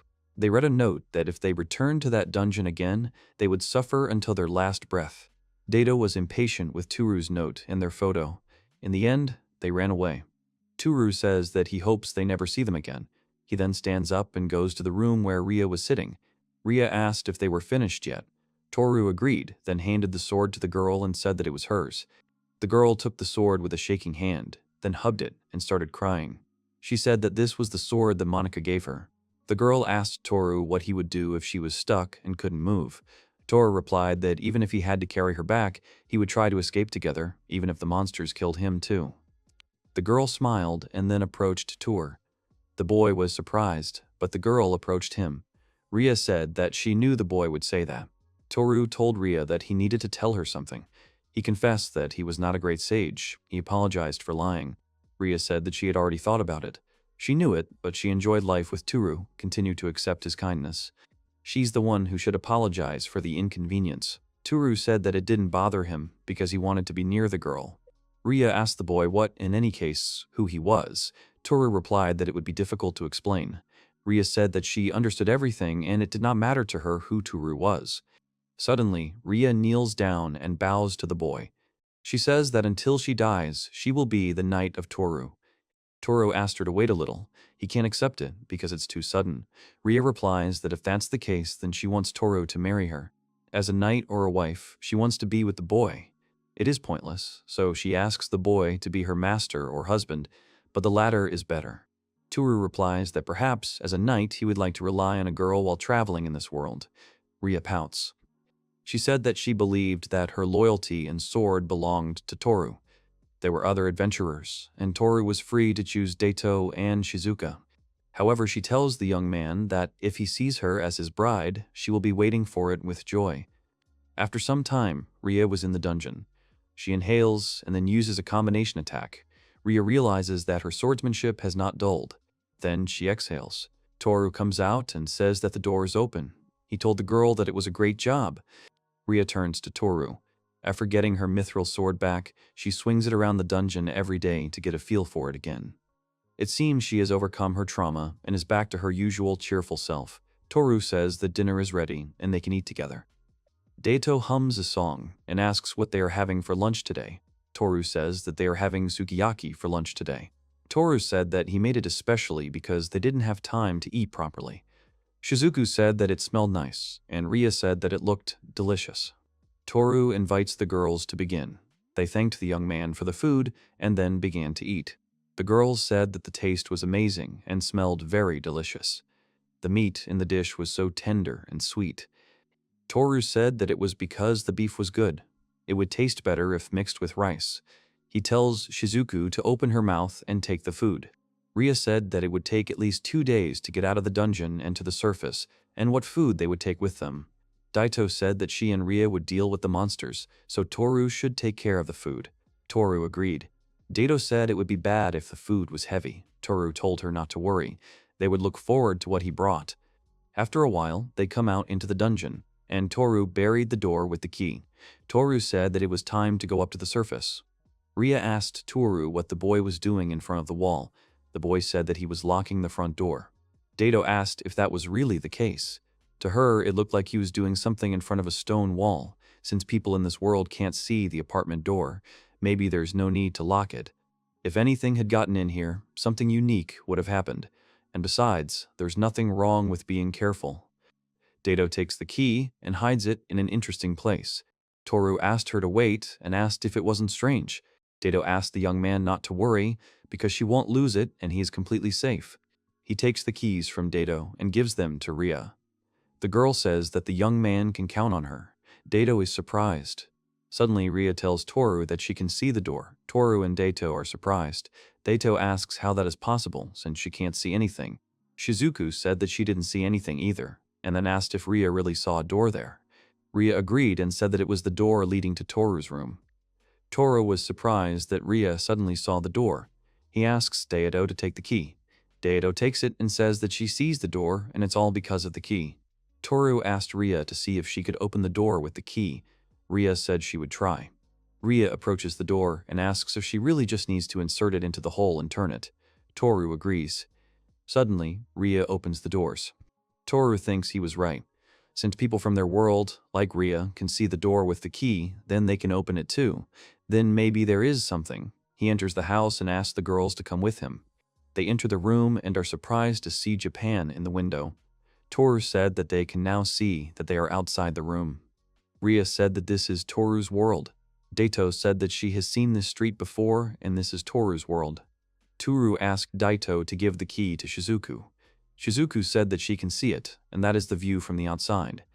Toru was surprised that the key had such an effect. He turned to Rhea and told her to promise that she would never lose the key. Then he says that now they will calm down a little and still start to get to the surface. Daito is left behind. Daito called Toru and said that she wanted one key. Toru was surprised and said that they were going to go to their world.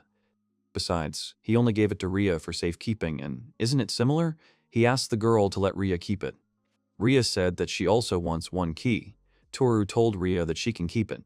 Rhea asked if it was true, and she was very happy. Daito asked why only Rhea should get the key. She said it was favoritism. Toru said he wanted one too. Toru said they could get duplicates from the locksmith. Daito asks about the mechanic and says that they will go straight to him. Shizuku also calls Toru to go now. Toru realizes that they need to hurry. After some time, Toru went to pick up 2 duplicate keys. The man said that the 2 duplicates would be ready by 8:30. Toru thanked him. Toru then goes outside and calls out to Daito and Rhea, but suddenly notices a crowd of people around them. He lends them some simple clothes. He understands that Rhea and Daito are very beautiful, so it's not surprising. They don't look Japanese. He thinks that no one will be rude to them. Everyone seems to just watch from the side. No one knows that it is a knight and a sorceress from another world. He takes the girls by the hand and says that they are going to go now. At the moment, they have time until the keys are ready, so they must do something. Rhea said that this might puzzle the boy, but she wants to know more about the boy's world. Daito said that she went out at night, so she would like to see something new. Shizuku agrees and says that she also wants to explore this world.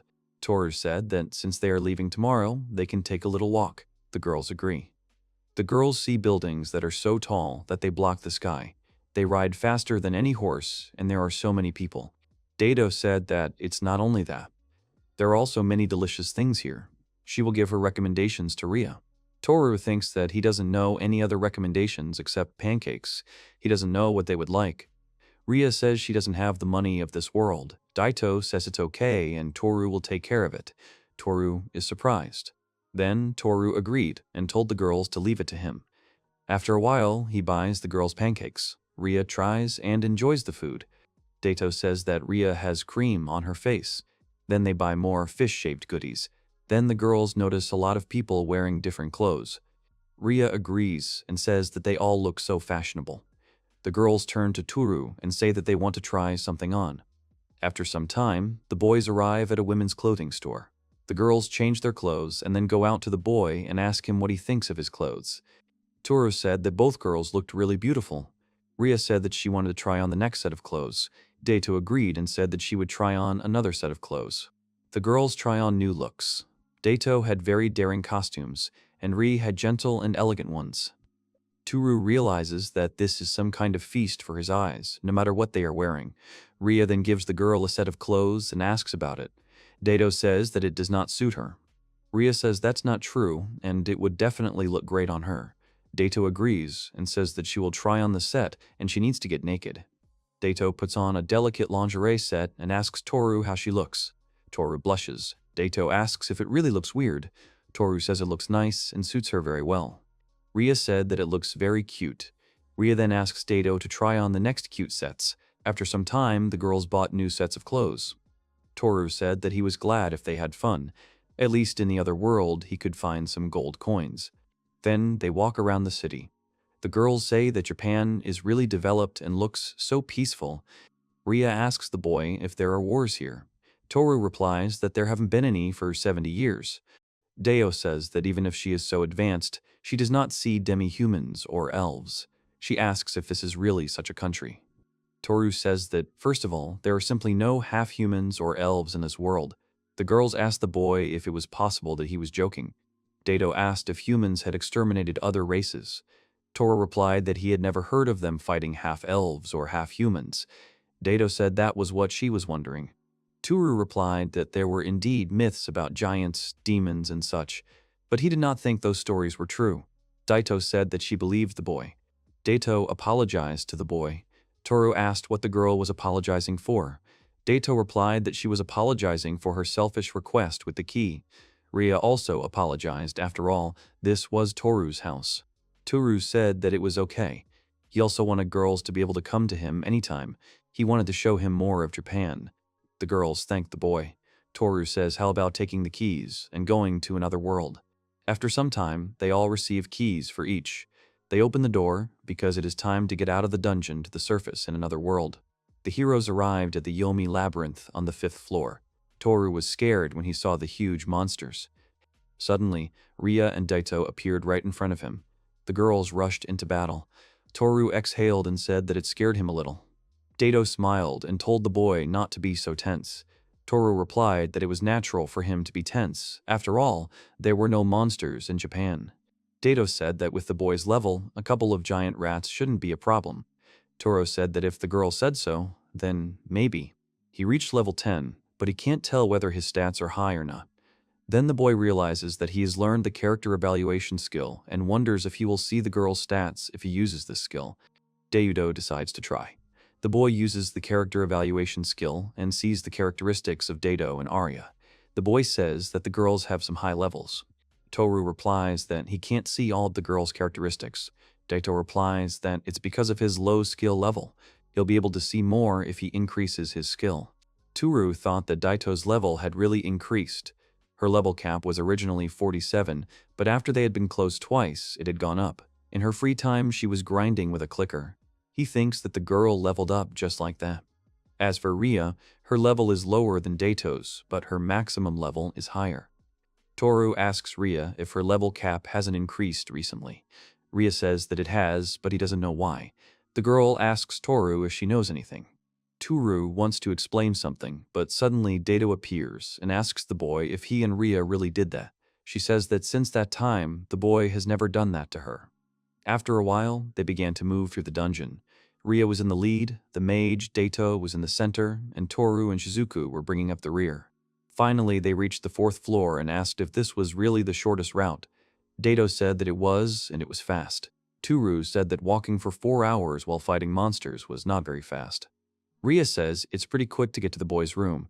She had to wander around for about half a day before the poison knocked her out.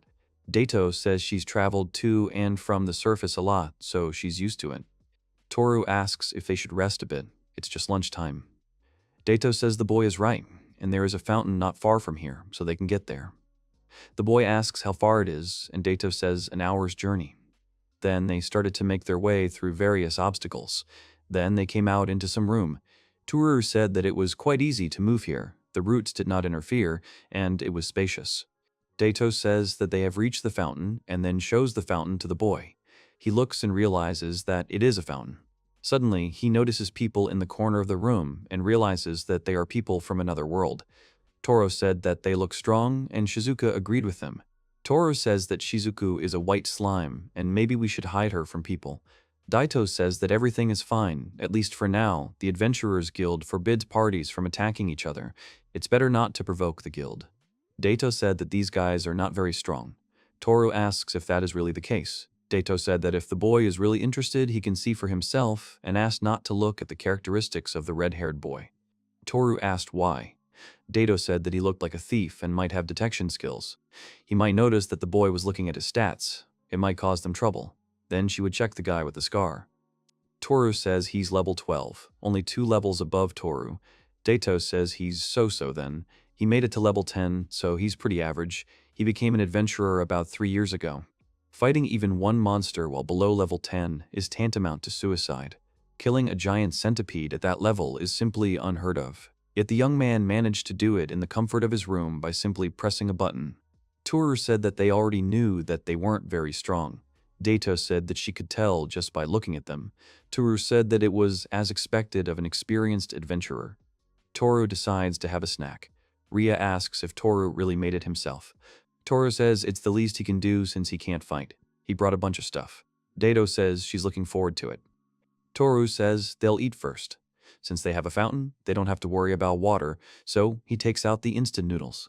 The young man decides to heat water in a saucepan, then add noodles, broth, and dried vegetables. Then he needs to wait a little, and the food is ready.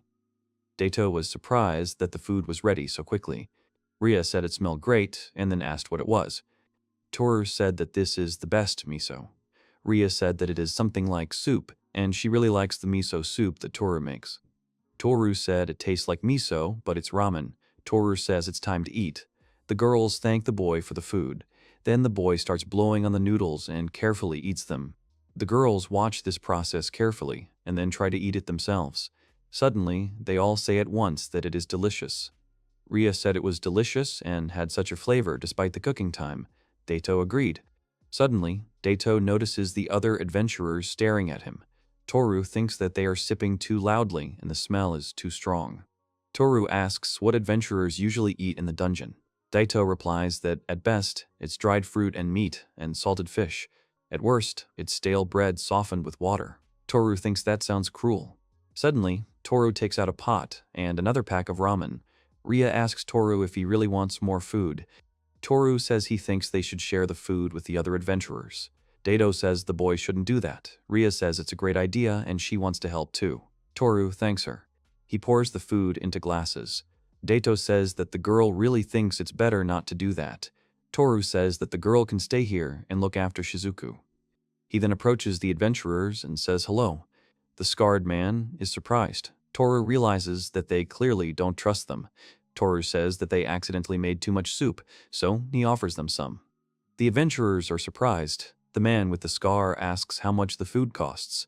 Toru replies that they don't need anything from the adventurers and then hands them glasses of soup. The adventurers look at each other. Toru doesn't understand what's going on, but suddenly the man asks if it's poisoned. The man then asks the boy why he speaks the language of monsters and has so many strange artifacts, and besides, it is the first time they see such food. Toru remembered that he forgot his Japanese. Toru says that aren't they fellow adventurers, and would they attack them? He didn't poison the food. The man says that the guild won't know what happened in the dungeon. After all, dead men don't talk. Then speaking of the dead, they look at Arya and ask if this isn't the omnipresent knight Arya. The girl agrees. The man says that Rhea helped him before, but he heard that Arya was dead. Toru realizes that Arya is considered dead on the surface. Arya says that she is alive. Toru thinks about a guy with strange artifacts who speaks the language of monsters, a night girl who came back from the dead, food that no one has ever seen. He doesn't think it will work. Toru says that if they are so suspicious, they can just throw the food away as they wish. He turns around and leaves. The man says hesitantly that he will eat it. Toru turns around and is surprised. The man says that the smell and sounds and he can't resist. He may die, but it doesn't matter. He tries the food and then says that it is incredibly delicious. Toru is surprised and asks if it is really delicious. The man smiles and says that it is simply amazing. The adventurers look at the man warily and then begin to taste the food as well. They are surprised that it is very tasty. Suddenly, the red-haired boy shouted at them not to eat everything. Toru was surprised and wondered why the boy said that, since he didn't add any poison. The young man said that if they softened their bread in this soup, it would be much tastier. The adventurers were delighted and began to taste the food. Then Toru bids them farewell and they leave. After a while, Daito said that she was surprised and didn't think that they would actually eat it. It's probably good that Toru was so happy. Toru said that he doesn't know if Daito is praising him or vice versa. Rhea asked the boy what he was holding. Toru said that those guys gave him these flowers as a thank you. Daito asked about the flower, then was surprised and said if it was really an ancient tree flower. Toru asks if it was really rare, since those adventurers had many of them. Daito says that this flower is an ingredient for a medium potion. Although they are in high demand, she has heard that very few adventurers know where to gather them. Some people have knowledge of such profitable things and hide it from others. In other words, this is a message from those guys that there is a place on this floor where the flowers of the ancient tree grow and he should look for them. It seemed like the best reward for the miso soup. Rhea said that they seemed to really appreciate it. Shizuku said that it was wonderful. Daito said that the boy should treat them to something delicious next time. The young man looks at the beautiful flower and says that he will treat them next time. After some time, the heroes arrive at the third floor of Yomi. Toru is surprised to see a castle in the dungeon. Daito agrees and asks if the young man is really surprised. A few decades ago, when this dungeon was found, this castle caused quite a stir. It was simply filled with gold things, so adventurers filled this place, a real gold rush. After a while, several skeletons appeared. Toru was very surprised, and then Rhea rushed into battle. She easily cuts these skeletons. Daito asks if they are really skeletons. Toru says that skeletons must be pretty strong. Daito asks how they can be strong, since they have no muscles and are unarmed. And then she asked if they weren't perfect for his training. Toru asks if he can handle them. Daito said that if the boy relied only on the click strategy, even if his level increased, his technique and combat sense would not improve. Toru agreed with her. Rhea said that she would carry their things, and the boy could use her shield. Toru says that the shield is very heavy, and to carry something like that all the time, you have to be incredibly strong. Rhea asks if the boy really doesn't like strong girls. Daito asks them to stop filtering everything. Toru thought he had no choice. After a while, the young man dealt with several skeletons. He thought they were weak, but there were so many of them. Suddenly, Toru stumbles, but Rhea catches him. The girl asks the boy if he is okay. Toru agrees, but as expected, he is already quite tired of all this. Rhea smiles and says that they are almost to the place where they can set up camp, so she asks the girl to be patient a little longer. After a while, they arrive at the right place. Someone tells Toru's group that there is a free place downstairs. Daito thanks him. They come to the prison cells, but here they will calm down. Rhea said that here they do not need to worry about monsters attacking. Daito agreed and said that there are also adventurers hired by the guild who are watching this place. They enter the cell. Toru says he is tired. Rhea replies that they will continue on another day so the boy can rest a little at night. They eat oatmeal and then go to bed. The next day, the boys wake up and start having breakfast. They are about to continue their journey, going up the stairs. They enter Yomi's labyrinth on the second floor. Toru says it was a bit of a surprise to see a castle underground, but so was the forest. It's quite light here, and he doesn't believe they're actually underground. Daito said that the light moss grows in ancient forests. Toru says that he doesn't even need a flashlight. They make their way through the forest, and during lunch, Daito turns to Toru. Daito says that they will soon reach the first floor. He and Shizuku should be especially careful. Toru asks why. Daito says that the first floor is home to those who have no place on the surface. Quite a few criminals live there, so turf wars are not uncommon. As in most slums, on the ground floor several powerful groups fight for power and territory. The Thieves Guild makes its living by pickpocketing. The Merchants Guild specializes in selling goods on the black market. And a guild that has only recently gained power is the Mercenaries Guild, which performs tasks that require brute force. Toru said that this place looks pretty dangerous. Daito said that, to be honest, the only thing he needs to watch out for is the Mercenary Guild. Toru was surprised and asked if the Thieves Guild wouldn't cause them more trouble. Rhea replied that Toru was right and the Thieves Guild was dangerous too. Daito says that the Thieves Guild only targets nobles or wealthy merchants, and they have no reason to touch them. The House of Kaja are also quite skilled robbers. Rhea says it's a real shame, but it's probably because they kept bringing in kids who aren't part of the Thieves Guild. It's a pretty unusual house, so a few minor robberies can't be helped. Rhea said that everything is fine as long as they are in the shelter. Daito said that they don't even accept all of them. Toru asked what about the Merchant Guild. Daito can't say anything good or bad about them, but she would be grateful if they sold them something useful for the journey, like food, weapons, or armor, but on the other hand, she heard that they were involved in forbidden things. Daito said that they are people who also need things, so she thinks that it is a guild of necessary evil. Rhea said that there was a rumor in the guild bar that Daito visits the Merchant Guild and various gambling houses. The boy asks about the mercenaries. The girls say they are bad. From what Daito heard on the first floor, they seem to be extortionists under the guise of protection. They will harass aspiring adventurers, posing as escorts. And then they take away everything they get in their expedition. She also heard that they control the convenient route to the lower floors and attack all adventurers passing through there. Toru thinks that they are very similar to the Yakuza. Adventurers and the like would refuse such a thing. Daito says that is true, but if they do that, they will be in the minority. If possible, they should be avoided, and they will leave them alone. Toru says that he is a little worried about them going up to the first floor. Shizuku agrees with the boy. Daito says that the boy looks unusual. Shizuku is a rare white slime, and they have a high chance of being discovered. Toru says that they can transform Shizuku into his clothes. Daito asks about it. Rhea says that someone could use the equipment appraisal skill on Toru's clothes because they are unusual. They might find Shizuka if they do that. Toru says that Shizuku can become something that will allow him to blend in with the locals. Toru asks Shizuku if she remembers what the people on the fourth floor were wearing. The girl agrees. Toru asks her to try becoming an adventurer's equipment. Shizuku agrees and acquires the armor form. Toru asks the girls if he can go in it. He can hide Shizuku like that. Shizuku said the armor looks great on him. Rhea says that the boy looks like an experienced adventurer. Daito agrees with her. Toru adds that it would look a bit strange if his weapon was a pickaxe, so it would be better if it was an iron sword. Daito says that's fine. When they get to the first floor, they'll buy a sword. Toru asks if that's really the case. They set off. After a while, the boys arrive at Yomi's Labyrinth on the first floor. Toru said that he had heard, of course, from stories, but the atmosphere here is more relaxed than he thought. Rhea replies that this Hona is in the Merchant Guild's territory. It is still the best part of the city. Toru asks if this is true. Suddenly, someone calls out to the young man. He turns around and sees many beautiful girls, elves, who call him and ask if he wants to play with them.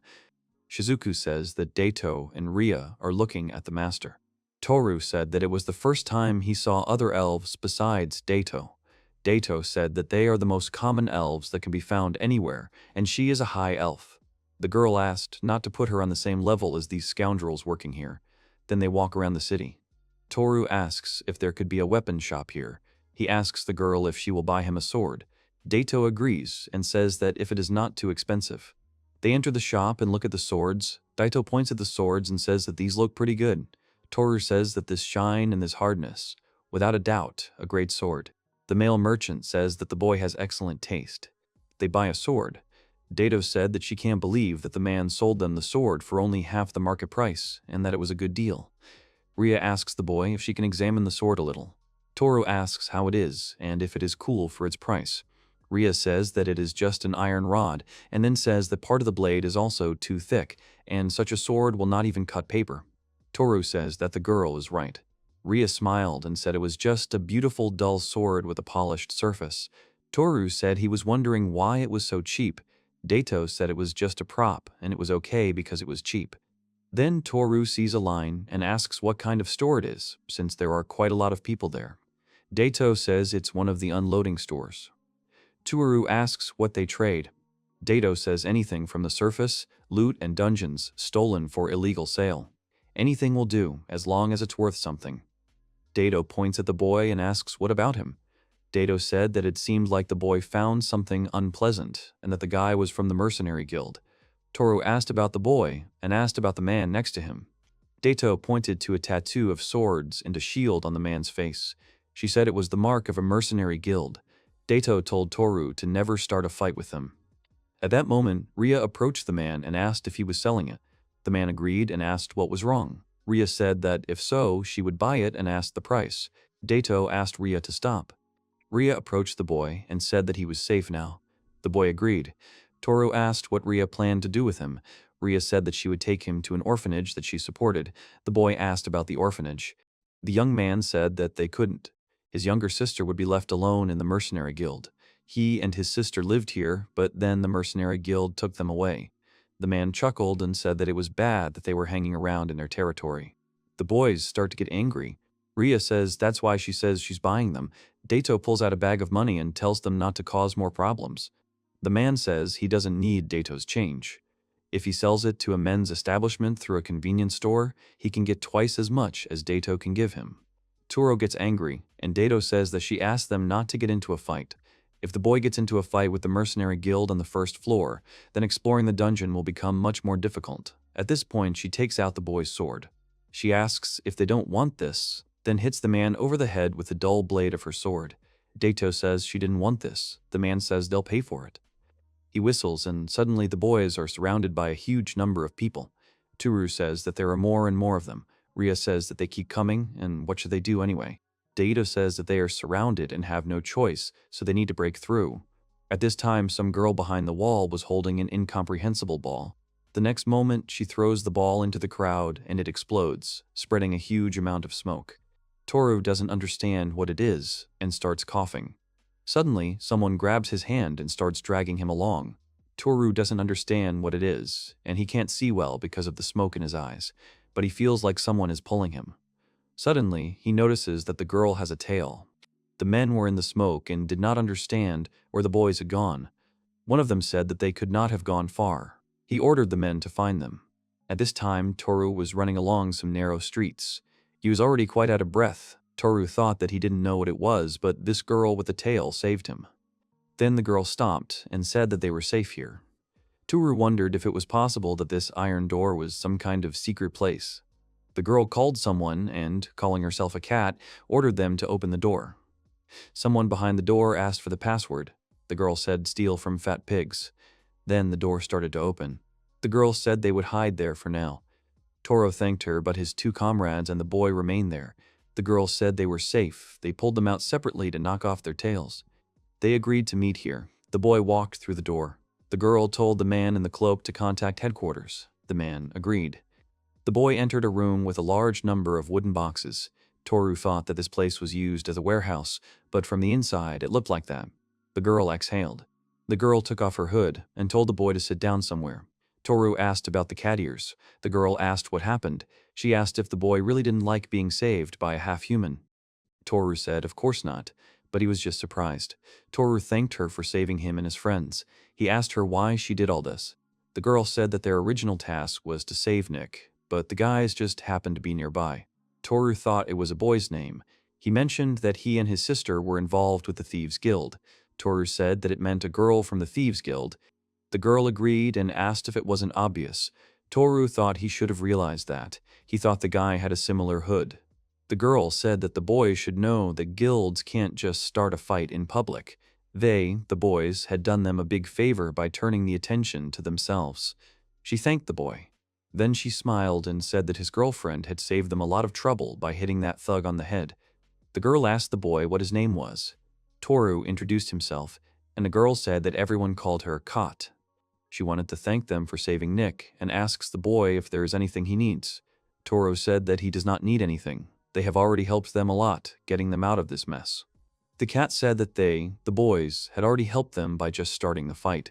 She wanted to thank the boy separately for that. The boy said that if that was the case, he could ask the girl for something. The cat asked him to just say it. Toru asked if he could have this room then, and if he really didn't need anything here. The girl was surprised by the unusual request. Toru thinks that this room has a similar iron door, and the interior is similar to the one in front of his room. There is a possibility that this place can be connected to his room. The girl apologized and said that she couldn't give the room to the boy. It wasn't something she could decide on her own. Toru agreed. Toru asks about, how about he inspect the room? The cat asks about the inspection and asks why he needs it. Toru thinks about what to say and realizes that he looks suspicious.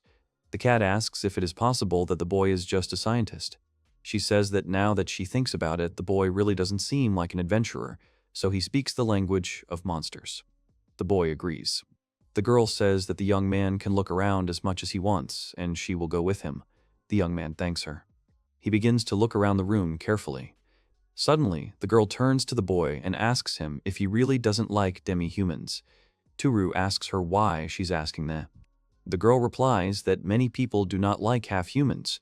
Toru thought that this is normal for this world, and he did not know. Toru says that on the contrary, everyone in his area loves half-humans. He then turns to the girl and asks if Cat is her real name. The girl replies that it is a nickname. Toru wondered what the nickname meant. Is she using this name because she hates humans? He thinks that maybe by looking at her characteristics, he will find out her real name. He decides to evaluate the character and realizes that he can't see her status. Suddenly, the cat turns to Toru and asks if he really tried to see her stats. Toru says that he just wanted to know her real name, and he was thinking about how thieves can tell when an evaluation is used on them because of their skill detection. The girl said that since the boy tried to look at her characteristics, he would look at her. She would tell the boy to know that her character evaluation was quite high and she would know everything. The girl looks and starts laughing and says that the boy has a funny name. She says that it is a strange name and where did he even come from? The girl says that unlimited growth is very cool. He even has some hidden unique skills. Toru is surprised by the unique hidden skills. The girl says that the skill is to approach the girl and raise her level limit by 1 to 3 times a day. The boy thought that this was too long a skill name. Toru thought it was the effect of this skill. Suddenly, the cat knocks Toru to the floor and asks the boy to let her test his skill. The girl approaches him. The girl says that she did it, and her level limit went up by 1. Toru says that the girl already checked, and could she please get off her? The girl asks if they can do it. Toru says he refuses. The girl turns to Toru and says she thinks he doesn't like half-humans. Toru says he likes them. Toru thought that the girl had pleased him 3 times. He asked her to finish and get off him. The girl asked the boy if he felt that it was a little hot here. Toru was surprised. The girl says that her name is Miriam, and the boy can call her Miri and him Toru. The boy asks her to stop and asks why she is taking off her belt. The girl said that didn't 3 touches of lips make him want something. Toru got scared and said that it wasn't like that at all. The girl asked if it was really so, but another part of him was ready to do it. She was glad that the boy was so excited even from a half-human. He couldn't do anything about it. Suddenly, they hear a voice behind the door, saying how soon they will get to Toru. Rhea said that if something happened to him, she will destroy the Thieves Guild. Daito told Rhea that these people are helping them. The man said they were almost there. Toru realized they were heading straight here. Toru thought that they would be in trouble if they saw them. He panicked and asked Miri to get off him because people were coming. The girl said that she couldn't hold back and couldn't stop. The boy turned to the cat and gave the password. Toru told the girl that he had given the password and the girl had to answer. The cat said that they had come to the best part. Suddenly, she shouted that they were busy now and asked them to come later. Toru was surprised, and so was Rhea. Rhea asked what the girl was talking about and asked her to let them see Toru. Daito turned to Toru and asked what happened. Miri told Toru to leave them and have some fun. Rhea turned to Daito and told her to blow up the door with magic in that case. Toru thought it was crazy. Toru asked Miri to move and grabbed her by a part of her body. The girl said that the boy was so rough and finally wanted it too. Toru pushed her away. He threw the cloak over her and pressed the button. Toru greeted the boys and said that he was glad they were okay. Daito said that the boy had also run away. Rhea replied that she had heard some strange voices and was the boy okay. Toru replied that everything was fine. Daito said what about Miri? She said they were busy or something. Toru said she was a little busy cleaning. He suggests they go inside and wait for a while. Later, Toru said that he was wondering what happened to them, so he's glad they made it here. Rhea agreed and said that they still had problems. It would be dangerous for them to be seen by the mercenary guild. Daito said that the guy from the Thieves Guild came out to look around for us and they would leave this place when everything was clear. Toru agreed and said that the Thieves Guild was on their side. Maybe there were routes to the surface and the second floor that they could access from the Thieves Guild's territory. He asked if they knew. Ria gave a negative answer and Daito agreed with her. Toru turned to Miri and asked her. The girls asked if Miri was okay. She looked like she had a cold or something. Toru said that they should look for a way to get to the surface. Miri is surprised and asks if Toru is really going to the surface. Toru says that unlike the people here on the first floor, they don't need to live here. Miri says that if that's the problem, it might be beneficial for them to join the Thieves Guild. Miri said that if they joined the guild, they would also be protected by a non-aggression pact with the Mercenary Guild for a time. In addition, they would be able to use the infrastructure and routes of the Thieves Guild. Daito said that wasn't so bad. Ria asked what she was talking about. Becoming part of a Thieves Guild was unthinkable. She was sure that it was a guild of lovers who robbed for profit. She would take this boy and his younger sister with her to the surface and hand them over to the orphanage. Daito turned to Ria and told her that she should know that it was dangerous to bring the children with them. They had just escaped from the Mercenary Guild, thanks to the thieves. They should leave the children with them. Ria said that they teach children to steal. In addition, they do not even receive a proper education. Miri said that children who have lost their children come to their guild themselves, just hearing about them. She also doesn't think that children should necessarily join them, but the guys are adults and it's not up to them to decide. She saw Ria's look and said that she thought that since the mercenaries were after Nick, he would be safer on the surface. Ria said that it was decided then, and they would go to the surface with Nick and his sister when everything settled down. After a while, Toru said that as Miri had said, they would need a safe route to get to the surface with the children. He asks Miri if she could help them with that. Miri asked if they could just relax for a day. Toru apologized and said they were in a hurry. Miri asked what about exploring this room. Toru says that they will come back later, once they finish their business on the surface. Suddenly, a voice came from behind the door and addressed the girl. She said that it was open. The young man came up and told the cat that the people from the Mercenary Guild had left. Then she whispered something to him. Toru thought she was telling the boy that they would be taking Nick's sister with them as well. She turns and says that it seems their boss wants to thank them for saving Nick. Toru said that they had to go. Suddenly, Daito covered Toru's mouth and told him to shut up and not to say anything thoughtless. The young man wanted to refuse their boss's invitation. People like that usually take honor seriously. They'll get into trouble if they upset their boss. The Thieves Guild has 800 members, the boy knew. She asked if he really wanted to make them his enemies, especially after they went through so much to save them. He says that it's not in their best interest to see them at their worst. In fact, if they like them, moving around will be a lot easier. Toru agrees and says that they'll meet him. Then they walk through the city. Miri tells Toru that she doesn't look very good. Toru agrees. The girl replies that their guild has more people than the merchants, but when they start trading, they don't do it very well. She asks what it looks like from a scientist's perspective. Toru says that the city may need to be redesigned. Miri asks what that means. Toru says that where he comes from, redevelopment involves pouring huge amounts of resources into older areas to make them more livable. He thinks of it as a kind of renovation to saddle up with something more modern. Miri thinks about it. Toru says that in his hometown, modernization is being done to improve life, but he thinks that the biggest problem on the first floor is the lack of public order. In that case, maybe they could build a large apartment building that also has shops and restaurants. Then they could set up a security system that would keep criminals out. Ria said that sounded great. The kids would always feel safe. Daito added that if all went well, there would be more visitors from the surface. Miri asked Toru to tell her more about this redevelopment. After some time, Toru tells her everything. Miri says that they should cooperate with the people on the surface to develop the area. Daito says that she thinks that if they team up with a large group, they can defeat the Merchant Guild. Toru agrees and adds that he thinks they have a good chance of establishing cooperation if they offer them the right to trade on the first floor. Miri thanked Toru and said that he now had hope for this place. Toru said that he thought they would face a lot of difficulties when they started working on it. Miri said that they would do their best. Toru thought that, in addition to taking care of the children, Miri is also in charge of the guild. Is she really that important? Then Miri says that they have arrived. They arrived at the headquarters of the Thieves Guild. A girl with glasses greets the guests and thanks them for coming. She introduces herself as the secretary of the leader, Noella. She also says that the leader would like to thank them, so he invites them inside. He then says that Kat and Nick will wait here. The girl asks them to go into the room.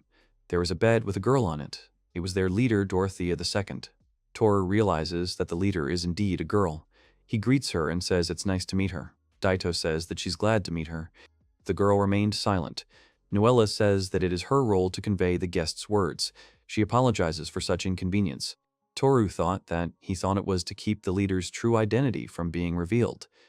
It must be hard being the leader of a guild. They whisper, and Noella says that on behalf of the head of the Thieves Guild for saving Nick, she expresses her sincere gratitude to them. As a result, they became enemies of the Mercenary Guild. Noella said that she wants them to join the guild as guests. She asks about their decisions. Rhea said that they refused this offer. Daito asked the girl to be more respectful. Rhea said that, moreover, they were going to take Nick and his sister along with them. Noella said that it was her own opinion, but they should know that they are not forcing these children to join their guild. If they ask them personally, they will hear the same thing.